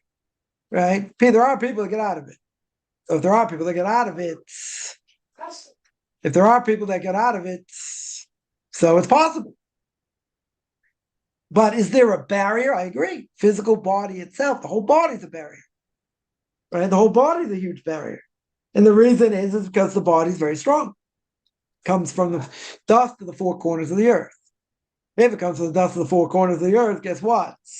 It's a much stronger thing. It's a much stronger thing. So if it's a much stronger thing, don't we think that it's going to be harder for the soul to overcome it? Yeah, I would agree. I don't say it's impossible. I would say it's a lot more difficult than a person to be a religious person in this world. Religious Jew. Yeah? Because everything else is a joke. But to be a religious Jew in this world, I tip my hat off to anybody. Why? Because we live in a messed up world. We lived in a very physical world. So if if your nose isn't clean, so to speak, and your mind wanders to things it shouldn't wander on, it can destroy you. It's a very slippery slope. Very, very slippery slope. So again, people will say, well, that just means your Torah is very weak. Not a question of Torah being weak. That's not the question. The question is the physical world is very strong. Very, very strong. The Ramchal says a number of places we're in this world to toil. It's very hard. You're not saying it's easy. It's a world of distraction. There's a lot of good distraction out there. Yeah. Good in the sense that, people say it's fun. It's enjoyable. Okay. Right? Forget about other forbidden things about it. Okay. But what does that do? If a person's not using the soul for the right thing, you need something to fill it. The soul is insatiable. So you need something physical to fulfill it. Very good. Right? Very good. You need it to be to be fulfilled. If you don't fulfill it with the right thing, you're going to fill it with garbage. And the more garbage, you're going to have to fill it with a lot of garbage. Yeah. So if that's what you're doing, you destroy the soul. Doesn't mean the soul can't come back. Doesn't mean the person can't be religious. It's a lot harder because you're doing the same stupid things and you're getting the same enjoyment. It's the same thing. Someone's addicted to something like nicotine.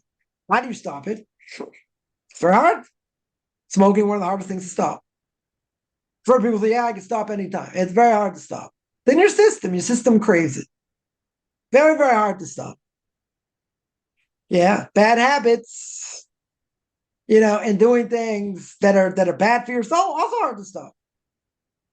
Right? They're going to say it's not enjoyable. People into sports and entertainment, whatever. You're going to give it up cold turkey. It's going to be very hard to. You're going to say, yeah, but it's all make believe, and they're trying to convince you of things and all that. You're right. There's a lot of negativity. Speak about it for days. A lot of negativity. Yeah. I had some people, someone once told me, said, yeah, I could watch the History Channel. I said, do you? I don't even watch the History Channel. I don't even watch Doctor Who. And I still have reruns of Doctor Who, right? And I'm watching any of this stuff, documentaries. That's some people, most people not. Certainly, younger generation, not a clue, not a chance. Yeah. So they're taken in by what society says, by what the media says, brainwashed, totally brainwashed, right? No question. Are these things enjoyable? Of course they're enjoyable.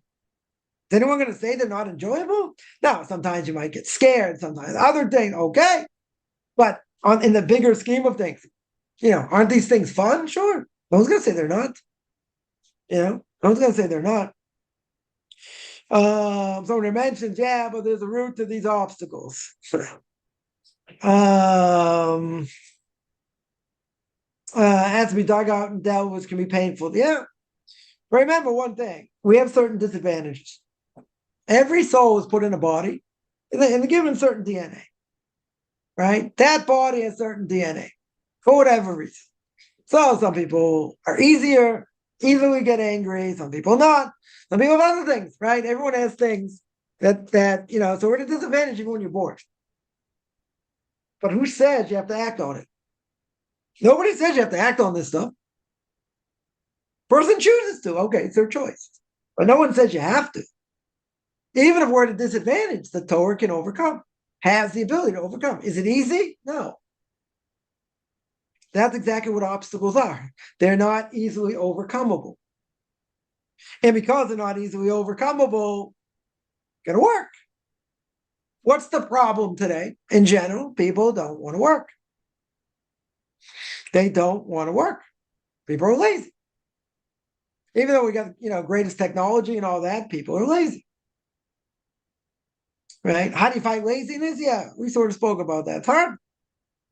You got to be driven. It just, out of mind, out of sight. You just got to be driven no matter what anybody says or anyone does. And if you're not super focused, you get unfocused. You get sidetracked. I've heard people say, yeah, I've been wanting to do this and do that. And next thing you know, 5 years go by. Person gets older, things become more difficult. Yeah, you got to stay focused. If you don't stay focused, what's going to happen? You get distracted. Right? The evil inclination, as we said, does a very good job. So the evil inclination keeps coming and coming and coming. You got to fight it off. You got to fight it off. Anyone in the process of conversion who wants to convert, right? That has to be the most important thing you'll ever do on a daily basis. That's it. And you got to have a goal. You have to have a set goal. If you need to move, how am I going to move? How am I going to get there? Right? Where am I going to go? But you have to do it. You have to do it. This is hard work. This is definitely hard work. Someone asked me about finding a community. Someone asked me that the other day. Yeah. It's not easy. You got to see where you fit in the world. Where are you going to fit in the religious community? Then what type of religious community? Where is it? Is it nearby? Is it not nearby? Speak to people in that community. Speak to rabbi in that community. What is it like? It's not easy things. Definitely not easy things. Right? First, you got to make a decision. Where am I in the world? Right? Where do I think I fit in? And then see. Right? And then see. But you're right. There are a lot of obstacles. A lot of obstacles. Some people have more. Some people have less. Right? There are a lot of obstacles. No questions. There's absolutely no question. So what are we supposed to do? Got to fight them. You got to work hard, not to get rid of these obstacles, get around these obstacles. And the problem is we're creatures of habit, so we do things all the time, same way. We have to think out of the box and look out of the box. Same time. Why have women in the army? This is permitted by Torah. Who says it's permitted by Torah? It's one of the biggest things the Chazon Ish fought for, as we mentioned. Yeah. They shouldn't be in the army. I would agree they shouldn't be in the army. Right? Nobody says women are permitted. They give an option.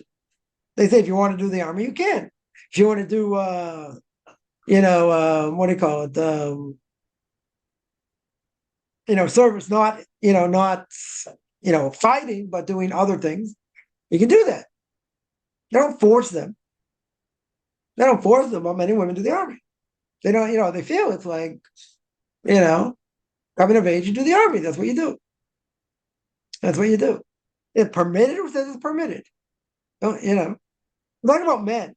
I'm talking about women. But if there would be prophets today, and say everyone has to go out to war, everyone goes to fight. Yeah. But women. You're right. No one says it's permitted. But they'll do it anyway. It's not this country is not run according to Jewish law. Right? So they do what they want. But this was a much bigger thing years ago when they wanted to draft women. And the Orthodox made a huge thing about it. And they said, okay, if they want to join, they can. They don't have an obligation to like men do. And it's been a whole thing for years. What to do with all these yeshiva students. Now it's coming back again. Whether it should be in the army or not.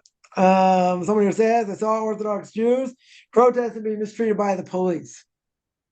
Is that real? That's what they do. If they're doing things, harassing the police, police have a right to defend themselves. I'm not saying the police should go out of the way and just beat them silly, right? If they would beat anyone silly, if they're protesting like the way they were, good. Then it's across the board. It's not just for Orthodox Jews. Do I think they hate Orthodox Jews in general? Yeah. Definitely think so. And there have been cases where, innocent people, they were walking by, got beaten down by police, they sued them, which they should have. Absolutely should have. Has it been known, against religious Jews protesting? Yeah. There's more brutality by police than in other cases. They'll say not that way. It depends, they just see it the way that, they call it the way they see it. That's not true. It's definitely not true. There have been many stories. Many stories. Yeah. But I will say, if they are doing things they shouldn't be doing, and they beat them silly like they would beat anyone else silly, I don't have a problem with that. Even if you hold in Israel, there's no such thing as law of the land, which there is such an opinion, doesn't matter. It doesn't matter. How could some Orthodox Jews, I wouldn't call them Orthodox, if the police come in your city or if the army people come in your city or even religious army people, and they spit at them or they call them Nazis, like, that's insane, right? They make us look bad. It's desecration of God's name. They're protecting you. No matter we agree with it, they do what they don't, and desecrate Shabbos is a different thing, whatever. They, when it's forbidden. Okay. I also agree. Let me spit on them. Let me call them Nazis. That's insane. That is insane. Now, it doesn't give them the right to call us parasites and cockroaches and other things. Also true. Two wrongs don't make a right over here. Yeah, but it's the craziest thing. Because they're protecting you. They are giving their lives to protect you. You say, well, I'm giving my life. I'm learning Torah. I'm protecting them. You're right. You're protecting them more than they're protecting you. True. Right? Because the Torah is more important than anything else. Okay. But does that give you any right, even if that's true, right? And I agree that's true, right? But even if you tell me it's true, I would say you still got to have respect for them. They're giving their lives physically. They are giving their lives. No question. They're sacrificing their lives. You could spit on them and call them Nazis. And, where's the gratitude? How could you not have gratitude? So someone will say, how are these people taught in this and that? So I can't answer. People teaching them are wrong. You can have the biggest hat, the longest coat, doesn't matter. Somebody's protecting you. Where's your gratitude? You got to have gratitude. Anytime I go by a checkpoint or whatever, I always wave, nod to the soldiers. They're protecting you. Doesn't matter what they're doing behind closed doors and this and that. All right, they're protecting you. You're protecting them. They're protecting you. You got to have gratitude. How can some people not have gratitude? Spit at them. People are stupid. You can't fix stupid sometimes. And, even if you don't believe they should be serving in the army, okay. But they're protecting you. For goodness sakes. They are protecting you. Now, this is not the majority of people, don't get me wrong. Majority of people are not, when they see soldiers or whatever, they're spitting on them. It's not the majority by far. Whatever, you got some fringe elements. Okay. Makes us look really bad though. Right? That's what I would that's what I would say. People risking their lives. They're risking their lives, literally. There's respect for that. There's something wrong with you. There is definitely something spiritually wrong with you. It doesn't matter what you think. When they should be serving, they shouldn't be serving. It's irrelevant. They are protecting you. Bottom line. Bottom line. Someone here asks, can a person fast entirely on Shabbos? No. Not allowed to fast. The only time we ever fast on Shabbos is when Shabbos falls on Yom Kippur. Or let's say better, when Yom Kippur, set it backwards, when Yom Kippur falls on Shabbos. That's the only time you fast. You're not allowed to fast. Shabbos actually, is a great day of eating. All right, you have 3 meals. Right, you have 3, you have 3 nice meals. So you're not allowed to fast. Totally forbidden. Some people fast. They'll have like 12-hour fast, 15-hour fast. Whatever it is, to lose weight and this and that. Shabbos, no. Shabbos not allowed to. Shabbos not allowed to. Someone asked, do we need to ensure that we always have 2 loaves available? Yeah. Can we finish 1 loaf, of challah on Friday night and just 1 for Kiddush on Saturday? No, you need 2. You always need 2. Now, it doesn't mean you need a whole loaf. You can just have the challah can be just a small roll, right? It can be a roll, right? Doesn't mean but you always have to have 2. Right? You always have to have 2 complete rolls or challahs on Friday night, Shabbos day, and the 3rd meal. Doesn't mean you have to eat both of them. You have to make the blessing and you cut 1 of them. Yeah, but it doesn't mean I have to eat the other one. Right? And again, I don't eat full loaves either. I mean, if you eat a lot of bread, very good. So get a bigger loaf. But if you're not going to eat that much bread, so get small rolls. I would say. Also, do we need to ensure that I always have 2 loaves? Yeah. That I saw. Practicing the blessings in Hebrew. Can we replace the name Elohim with Hashem Elokeinu? Replace the name and Elokeinu with Hashem Elokeinu? No. Say the blessing, say the blessing. You can say Hashem's name.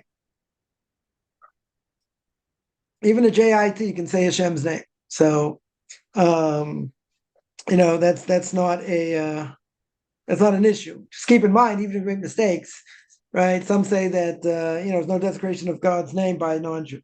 Even though we say by the 10 Commandments, taking God's name in vain could be also by a non-Jew, right? Seemingly it could be one of the Noahide laws as well. But yeah, you should say God's name. I think it's better to say God's name because then, once you become a Jew, if you didn't say God's name all this time, It's going to take you time to get acclimated to say God's name. So I don't think that's a problem.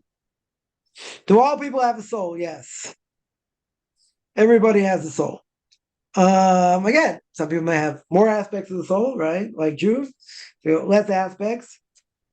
Like non-Jews, and animals only have one aspect of the soul. Animals only have the nefesh, right? We call the nefesh behemoths, the animalistic soul, right? Everybody has a soul. Somebody asked, 1 second. Okay. Someone asked, what's the best way to tell others that I have to study, I don't have time? That's a good question. I don't have time to socialize. I don't know, just tell them straight out. I don't think you have to beat around the bush. I mean, you could say, no, I have other things to do, whatever. You won't get away with it too much. If they say, come on, just come with us, this, that. You can tell them. You can tell them straight out. They might think you're a fruitcake. You can definitely, they may think you're kind of nuts because, you want to study. I've heard some people say, like, how much could you study? Like, come on, you've been hitting the books for like 30 years, or more. Like, how much is there to learn? There's a lot to learn. There's a lot to learn. So I would tell them straight out. You're gonna break off anyway at some point because they're not going in the same direction. So, you might as well just tell them in the beginning. So they'll think you're a fruitcake at the beginning, and that's it. Right? You move on. Right? You move on because they're not gonna understand. Someone I went to camp with many, many, many years ago, I was in contact with a little bit. And I told them what I was doing. They're like, oh, it's just a continuation of, like what I used to do when I was in camp. I was like, I didn't even answer that. It's just totally different. It's a totally different, it's a totally different thing because they don't know how to relate to it. It's like, oh, it's just, I did this, you did that. You just went in that same direction. But everyone's supposed to go in that direction if you're a Jew, right? So people say, no, not that way. So yeah, you want to say you don't have time to socialize because that's what are you doing? But I say I need to learn, right? I need to learn. Someone asked, okay, for JT not to try to keep Shabbos to a Jewish community. I don't know. You don't have an obligation to keep Shabbos, per se. I would say the more you practice, the better it is. But do you have to keep Shabbos before moving into a community? No. You don't have to keep any of it before you move to a community. Right? You don't have to keep kosher. You don't have to, any of these things. You don't have to pray, per se. A lot of things you don't have to do. Make blessings. You can wait till you get to a community. I would tell you it's better to start before. At whatever level. Some will do more, some will do less. Doesn't really matter. Right? If you want to do more, do more. If you want to do less, do less. Would I wait to start doing what I need to do before I move? I wouldn't do that. I just think, you need the most practice you can get. So, I would start doing things before. How much? Depends on you. Depends how much you want to do. But I would think the more in you are, the easier it is once you move to a community. That's what I would think. Because again, is the person obligated? No, definitely not. You're not obligated to anything, right? You're obligated. Sorry, what the Noahide laws tell you, you're obligated. Someone here asks, all people have souls. Yeah. Are there people in this world who are not real? We're not real. 1 second. We're not real people. For example, we're in that, angels visit. We have no idea. Maybe there's some people in this world that are, what do you call it? Demons, right? We spoke about demons. We're going to have contact with demons today. Would we know the difference between a demon and anyone else? They have the same characteristics as man does, right? That, they get married, they have children, they die. They have other character traits like angels, but, we don't really come in contact with demons. But no, we would never know. It's not the Matrix. We would never know anybody in this world who was an angel disguised as a person. We'd never know.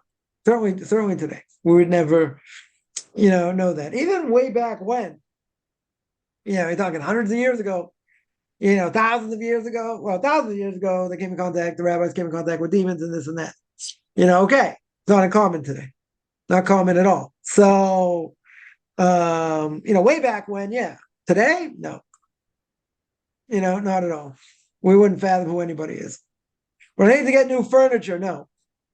Furniture's not kosher. You're not going to eat it, right? The one, if let's say furniture is made out of wool and linen together, yeah, then you have to get a check. Then you'd have to get like some of the covers checked or whatever, right? I don't think most furniture have an issue with, right? But if let's say the pillows or whatever are made out of wool, then yeah, you'd have to get them checked. But to take them to a mikvah, good luck. You're never going to fit a sofa in a mikvah. But that would be a question by shatnez that you're not allowed to wear wool and linen or get benefit from wool and linen. But I don't think most sofas have that issue. They should not have that. Should not have that. Have that issue. Yeah. Any other questions? Yeah, just the thing about souls. I just I'll mention that this question comes up a lot of my Q&As and different things. The Ramchal in Derech Hashem speaks about souls and speaks about the soul world, and all that. I would say like this. I think people get too carried away with it, as I mentioned many times before. I think it's a good thing to know. I think it's a good thing, if you go through the book Derech Hashem and you see what he says, about it without, getting too much into Kabbalah or anything else, that you should have, they exist, they do certain things and how it works. And okay, more than that, I wouldn't worry about. I wouldn't, I know it's an interesting topic, that reincarnation, other things. Okay. I think that, I think as interesting as they are, I always say, I think people get, too carried away with things that are less important than are more important, even though, I would say it's more esoterical, more interesting, in many ways. But I don't think anyone's, come in contact with angels and, this and that. There are people, out there that will, play with Ouija boards and other things and try and have, that type of stuff, which is totally forbidden for Jews and non-Jews for that matter. But in general, like you would say, it's a good thing that a person knows it, that they've heard of such a thing, right? That they've heard of such a thing. They understand a little bit, about what they do and what their function is. More than that, I wouldn't worry about it. Even though some people would say, I've had some people tell me, they're really into this stuff and they got really into Kabbalah and other things. Okay, I think, it's like anything else. I think it's like taking the cart before the horse. Meaning that, as we always say, you can't run till you learn how to crawl, to crawl, and you can't study high mathematics, let's say, calculus, you can't study without algebra, trigonometry, right? So, person delving into things that, they're not ready for. Even, it sounds very interesting, very esoteric, and I know there are plenty of people out there speak about it. It's okay. I think most people, there are people into it, very good. No matter how level, watered down it is, it's not for the masses. I just think it's just not good for a person to delve into these things when there's much more important things to delve into. When do I say a blessing on the Tilas Shadayim? You say it when you wake up in the morning. You say it when you wake up in the morning after you go to the bathroom, and you say it when you wash for bread. Anytime you wash for bread, you make the blessing of on the Tilas Shadayim, but you do not make it any other time. Let's say you go to the bathroom, you don't make that blessing. That's the only time you make it. You make that blessing. How do you start our morning? Relative to Modani, washing hands, putting sits and washing the face, and the rinsing of the mouth. What's the proper sequence? Just mention it. You say Modani, right? You say Modani first, you go to the bathroom. Right there, you wash your hands, right? You go to the bathroom, which most people will. Then you say the blessing of coming out of the bathroom. Some people say blessings over the Torah right after that. Some people wait till they get to synagogue, right? Then you get dressed, right? Most people probably going to get dressed. So guy's going to wear tzitzis, put on your clothes.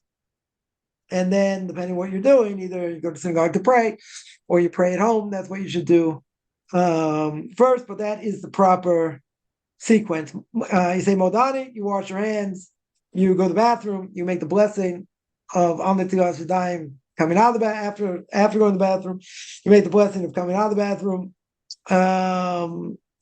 Right, and that's the order.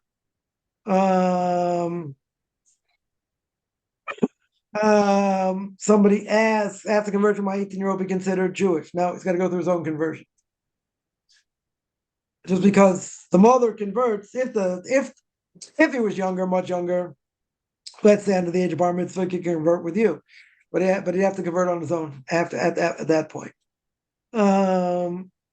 Somebody here asked, I think I dealt with it. Can I drive to synagogue or Chabad on Shabbos? Yes. I would ask them first. They probably, some rabbis won't care because you're not Jewish anyway. So, if that's the only way to get to synagogue and you're too far away to walk. So, yeah. I've heard some people say, they don't drive on Shabbos, so they're not going to do it till they move. They're not going to go to synagogue till they move. So I think that can be very lonely. Definitely think it can be very lonely because you're isolated, right? If a person can do it, they're not so far away. I would ask the rabbi synagogue first, if you can do that. I wouldn't just, let's say, show up, but, ask him first, which I don't think they'd probably have too much of an issue with. Yeah, any other questions? Someone here says, I mentioned that if you skip prayers, do it out of order, you mess up spiritual world. Yeah, what a person says, first passage, Psukei de Zimmer, Psalm 145, Ashrei, right? Say your Shtabach, then say Shema with other blessings, and do it out of order. Yeah, again, if you had to do it out of order, I said, if you have to do it out of order, you rush for time, you can do it. There's a hierarchy of what you say, right? You would say Psalm 145, you'd say Ashrei, you say Shtabach. Hopefully you say the prayers, you say the blessings before saying the Shema, even if you don't have time for that, you say the Shema, whatever. You say the Shemona Esrei, and you go back. Now, I just mentioned that the potency of prayer that a person has to realize, okay, if you get to synagogue late, you can't read the prayers too well, this and that, you're going to jump around a little bit. Okay. Yeah, you have no choice. I'm just pointing out the power of prayer that, you can be messing up spiritual worlds in the process. Again, if that was the case and you wouldn't be allowed to skip around, then rabbis would have told you, doesn't matter, get to synagogue early, do whatever you have to do, say it in order. But then when they don't say that, they say if you came, and you can't say everything or whatever, this is the order. These are the most important things to say, and then, if you have time, you say other things also. But you're right. You're right.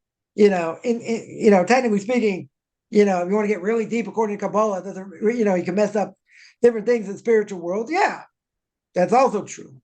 Right? Now, are most people holding there? Are most Orthodox Jews holding there? No. Do they know that this is the halacha? Probably. A lot of Orthodox Jews would know this is the halacha. So why do they get up late? Why they rush, why they rush into synagogue and then they rush out, but they skip a lot of things? You have to ask them. I was like, well, I said the most important things and whatever. True. I'm saying if you would take it to a different level, which we all should, then we should do it right. Essentially, we should do it right. But again, we're lazy. We get cut up for time. It's definitely better to do it in order. If you can't do it in order, you're going to be late, you're delayed, whatever. You can't say all the prayers with everybody, blah, blah, blah. Yeah, then you're allowed to. Right? Then you're allowed to. Right? Would I, if I were you or anybody else, going to ask the question, right? Would I be worried about messing up the spiritual world? There's 10 million more things to worry about than that. It's true. Prayer is a serious thing. Most people don't know what they're doing in prayer. Anyway, it doesn't matter. The fact is, right? The fact is there's a lot more going on than we think. But how many people live their lives like that? Shouldn't they, right? Those are going to ask me that. Shouldn't they be living at a higher level? Yes. Do we always do what we should do? No. So I wouldn't worry about it. Maybe that'll give you more of an oomph, more of an impetus not to skip around, right? But as a non-Jew, it doesn't really matter. He doesn't have the same effect. as a Jew, it has a greater effect. It has a much greater effect. We don't feel it, we don't see it, we don't witness it, we don't, a lot of different things. We should. I don't think any question we should. Right. But again, in general, are we doing in general what we should be? I don't think so. Definitely don't think so. But, I always say we could always be living at a higher level. Could always be doing things better, right? There's no question. There's no question. If someone thinks this long enough and it makes them really feel bad, oh, what can I be doing in the spiritual world and this and that? Guess what? You're going to get up earlier. You're going to get up early. You're going to do it. You're going to do it the best way you can. Right? If that would be a good infant, it's very good.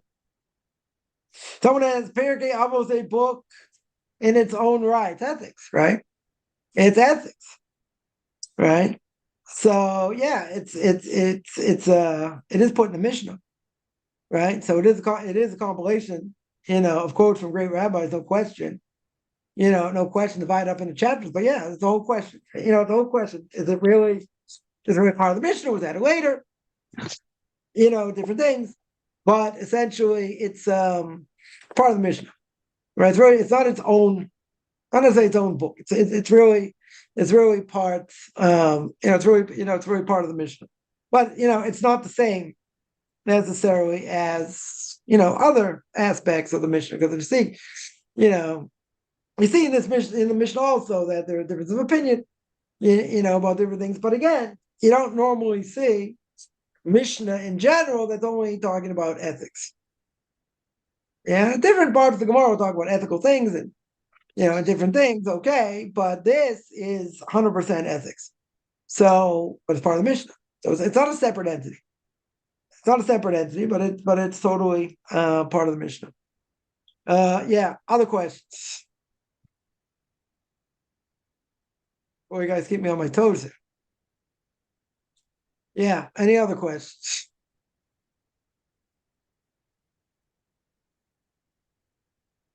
What are the benefits of being called to the Torah? What are the benefits?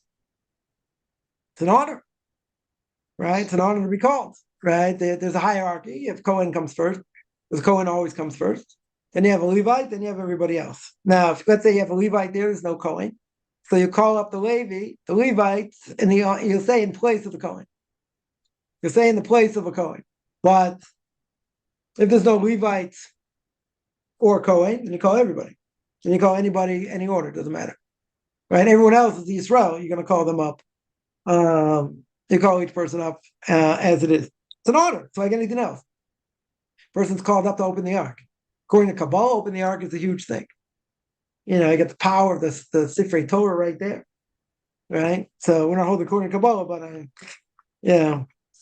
someone once told me, it's like, people think, oh, they open the ark, this and that.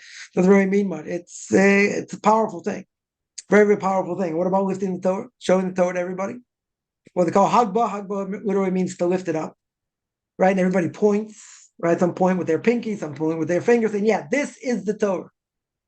Right? Zoy Torah. This is the Torah that God put in front of Moses, right? In front of the Jewish people.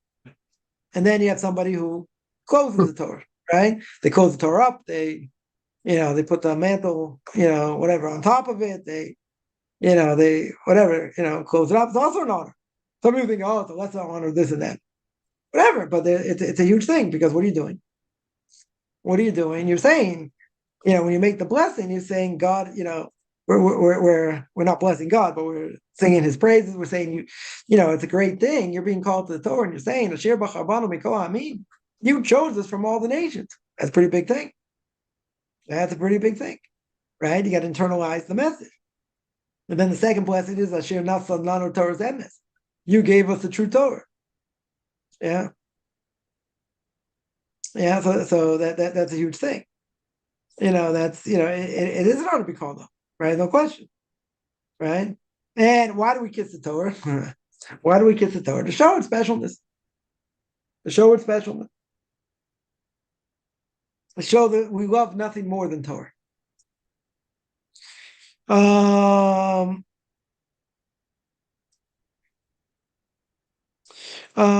someone asks certain books, shocking books from Joseph Telushkin. Yeah, it's problematic. I would say more modern. They're definitely more modern. I'll take a look at I'll take a look at it. But Dennis Prager. People love Dennis Prager, but he's much more modern. I don't necessarily agree with everything he says. A lot of things he says I definitely disagree with. A lot of people would disagree with what he says, but I think he wrote the book Nine Questions People Ask About Judaism. I think he spoke about anti-Semitism, him and Telushkin as well. So some people say they're outright heretics. I mean, I'll take a look at these sites. In general, shocking books, I think, you got to be careful of. Definitely have to be careful of. Definitely problematic. Comes to heresy and that stuff, that type of stuff. Somebody asks, do I have a specific room where you have a bookshelf with a chumash? Yeah, it's called my living room. But I've had another room which we'll have soon. I start giving my classes there. Whatever, regular. It's gonna be like a regular bedroom. So I'm gonna use it as a whatever, like an office. Put books there also. I wouldn't I wouldn't say put books in your bedroom. That's probably not a good place to put them, but almost anywhere else, your living room, dining room, put them almost anywhere. Bedroom is probably a bad place to put them, but otherwise, most rooms are probably, not a problem. Most people have, I would say most of their books probably in the living room. That's one of the things you go to an Orthodox person's house. One of the first things you'll see, you walk in the door, bookshelf, right? Usually in the living room, right? Usually in the living room. But it doesn't have to be only in the living room. It could be other places also. Be other places there also.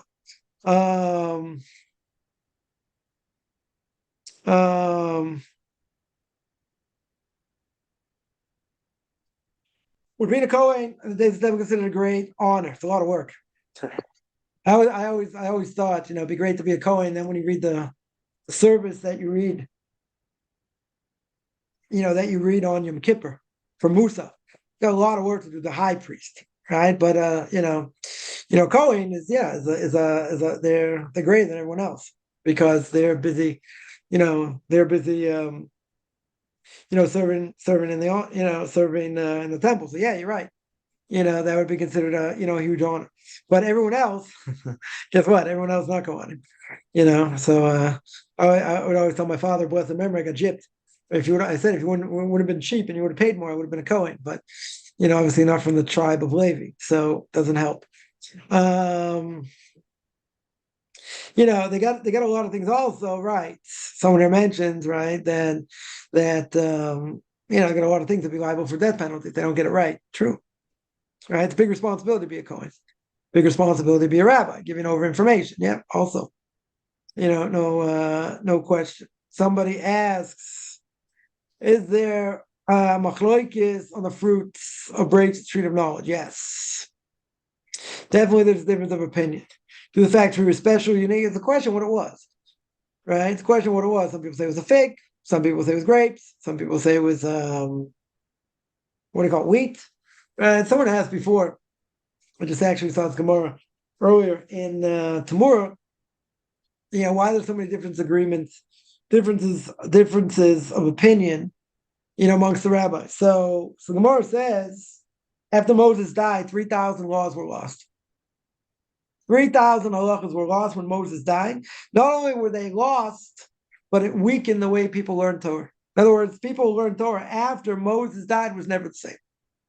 Since it was never the same, brought up all kinds of disagreements because they didn't have the same level, of clarity than when Moses was alive, right? So I just actually saw this Gemara 2 weeks ago. I wanted to bring this up actually, one of my Q&As, but it comes up now, and that is that the reason there's so many disagreements is because of that, because of the weakening of Torah after Moses died. That's why I have so many disagreements. Astrologers considered filthy, we need to avoid, yes. When it comes to like horoscopes, that's nothing. Doesn't really mean anything. But astrology in general, yeah, person shouldn't look to the stars for anything. Right? That would be forbidden. Definitely be forbidden. Someone who mentions Dennis Prager said an interview on Xmas. I watched the Mass on TV. And that he likes the music. Yeah, that could be problematic. How do you watch idolatry on TV? Good question. Very, very good question. Yeah, he said other things that are, they're problematic. Many years ago, he was on a radio program here once a week, and I would have loved to have debated him, but never happened. But it never happened. But he does say some things that are okay. He definitely, says things that, according to the Torah, but yeah, there are a lot of things that he says are problematic. That's a good example. That would be a good example. Like, how can you watch idolatry? As a Jew, non-Jew, whether it's idolatry or not, it's a good question. We hold it's idolatry anyway, right? How can you watch it? I like the music. Are you kidding? Yeah. Yeah. Any other questions? I find it difficult to live with the constant knowledge awareness, being constantly watched. Yeah. How do we deal with this and relax a bit? Yeah, I would tell people, listen, at the end of the day, it's a good thing to know it exists, that we are being watched. Problem is, I'll tell you what the real problem is. The real problem is we're more afraid of Basar Radam, of man, than we are of God. That's being, that's having a lack of emunah, lack of faith and belief in God. And it's pretty much heresy, right? In other words, if we know that two angels are following us, then we're going to have to answer, why are we more afraid of man than God? Where's that fear of heaven? You have to have fear of heaven. Everyone agrees you have to have fear of heaven, right? Fear of heaven is the base. You can't only have fear of heaven, right? We mentioned this many times. Love of God leads to fear of God. Fear of God doesn't necessarily lead to love of God. Now, I'm not saying a person should be paranoid. There are people out there paranoid. I don't think that's good because it doesn't help them serve God properly. I would say you do the best you can do, but you have to have awareness. 100%, you have to have awareness. I mentioned not last week, 2 weeks ago. I gave a class on duties of the heart, and I was talking about we got to the last of there are 30 ways to take a self-accounting. Finally got to the last one. I've given like 133, 132, 133, no, I think 134 classes on this one gate, and about 100, and, I don't know, almost 130 on this one chapter. So finally, like, we're at the end. I was like, okay, we're going to finally get to the end here because only like one paragraph. I read one line for an hour. I mean, I didn't read the line for an hour. I explained it for an hour. Basically saying we have to take a self-account. We have to take responsibility. How can you chill for that? How can you sit back and say, well, how do I get around that? You don't get around that. Before you go to sleep, you should take a self-accounting. Again, we're not going to kill ourselves. We're not going to say, well, my Rebbe would say, you live in the past, you have no future, you blow it off. I'm not going that far. Right? I'm not just saying you just blow it off. You gotta take life seriously. Yeah, 100%. But it doesn't mean I'm walking around every day in fear. Because if you're walking around every day in fear, you're not going to serve God properly. You're not going to like to do anything. Right? You're afraid to do anything else. Bittul Torah, it's this, it's that. That's what we should really think. That's really how we should live. But, there are some people who live like that. They take, accountability for everything they do every second. There's that. Most people probably drive them nuts. So I said, you're going to have to be chilled a little bit. But you got to be careful because you might go too far. And you just might take more time off than you should. Right? We're not machines. We're not machines. Right? Someone asked, we're going to get those 3,000 laws in the future. Yeah. There were certain rabbis that brought them back and learned, through different biblical exegesis how to get the, what we were missing and brought them back. But again, it's still, what that did is it brought a tremendous weakening of Torah learning in general. Even the fact that many of them came back, many of these laws came back. The level of learning to that extent was never the same. It was just never the same. Someone asked, practice blessings in Hebrew, can we say the name Hashem Elokeinu? If you're practicing, you should say Hashem Elokeinu. Shouldn't say God's name. If you're making the blessing itself, you can say God's name. If you're practicing, you should say Hashem Elokeinu. Right? Not mentioning God's name, because that would be a problem with taking God's name in vain. Right? The difference of opinion, I said that. We don't have a tree that exactly has that fruit. Again, depends what it is. If it's figs, we have figs today. If it's grapes, we have grapes today. Nobody says it was an apple. I don't know where people got an apple from, right? Is it the exact same thing? I don't know. Things change. Maybe after the flood. Maybe it's not, right? Maybe. Maybe it's not exactly, maybe exactly the same. But so what? So what? It could be a strain of it, could be a brand of it, maybe exactly the same. I don't know if that really matters for anything. After Moshe, who was greatest? Who was the greatest prophet?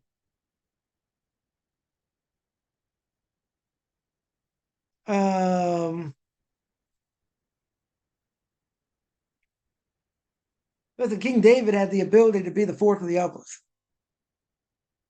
right? Fourth, Abraham, Isaac, Jacob be on the Kisei Kavod, God's heavenly throne. He had the opportunity to be the fourth. He failed with the sin of Bathsheba, or whatever level.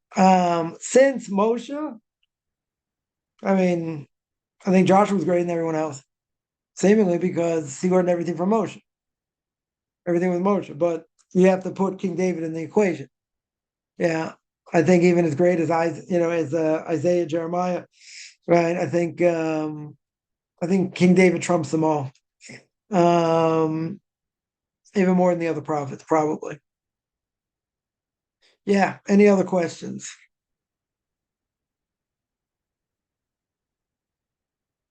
Someone says, do flour, starch, frozen vegetables, and cocoa powder have to be labeled kosher? Yes.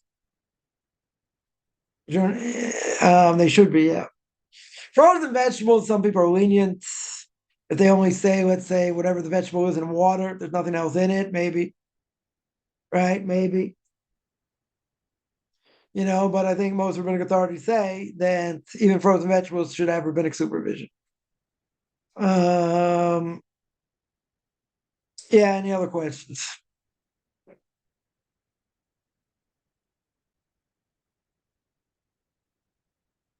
All right, I'm gonna stop here. I do this every Sunday, usually 9 o'clock Eastern time. It's 9 o'clock Eastern time now for most people. Or after that, 5 o'clock Israel time. Let's change the clocks.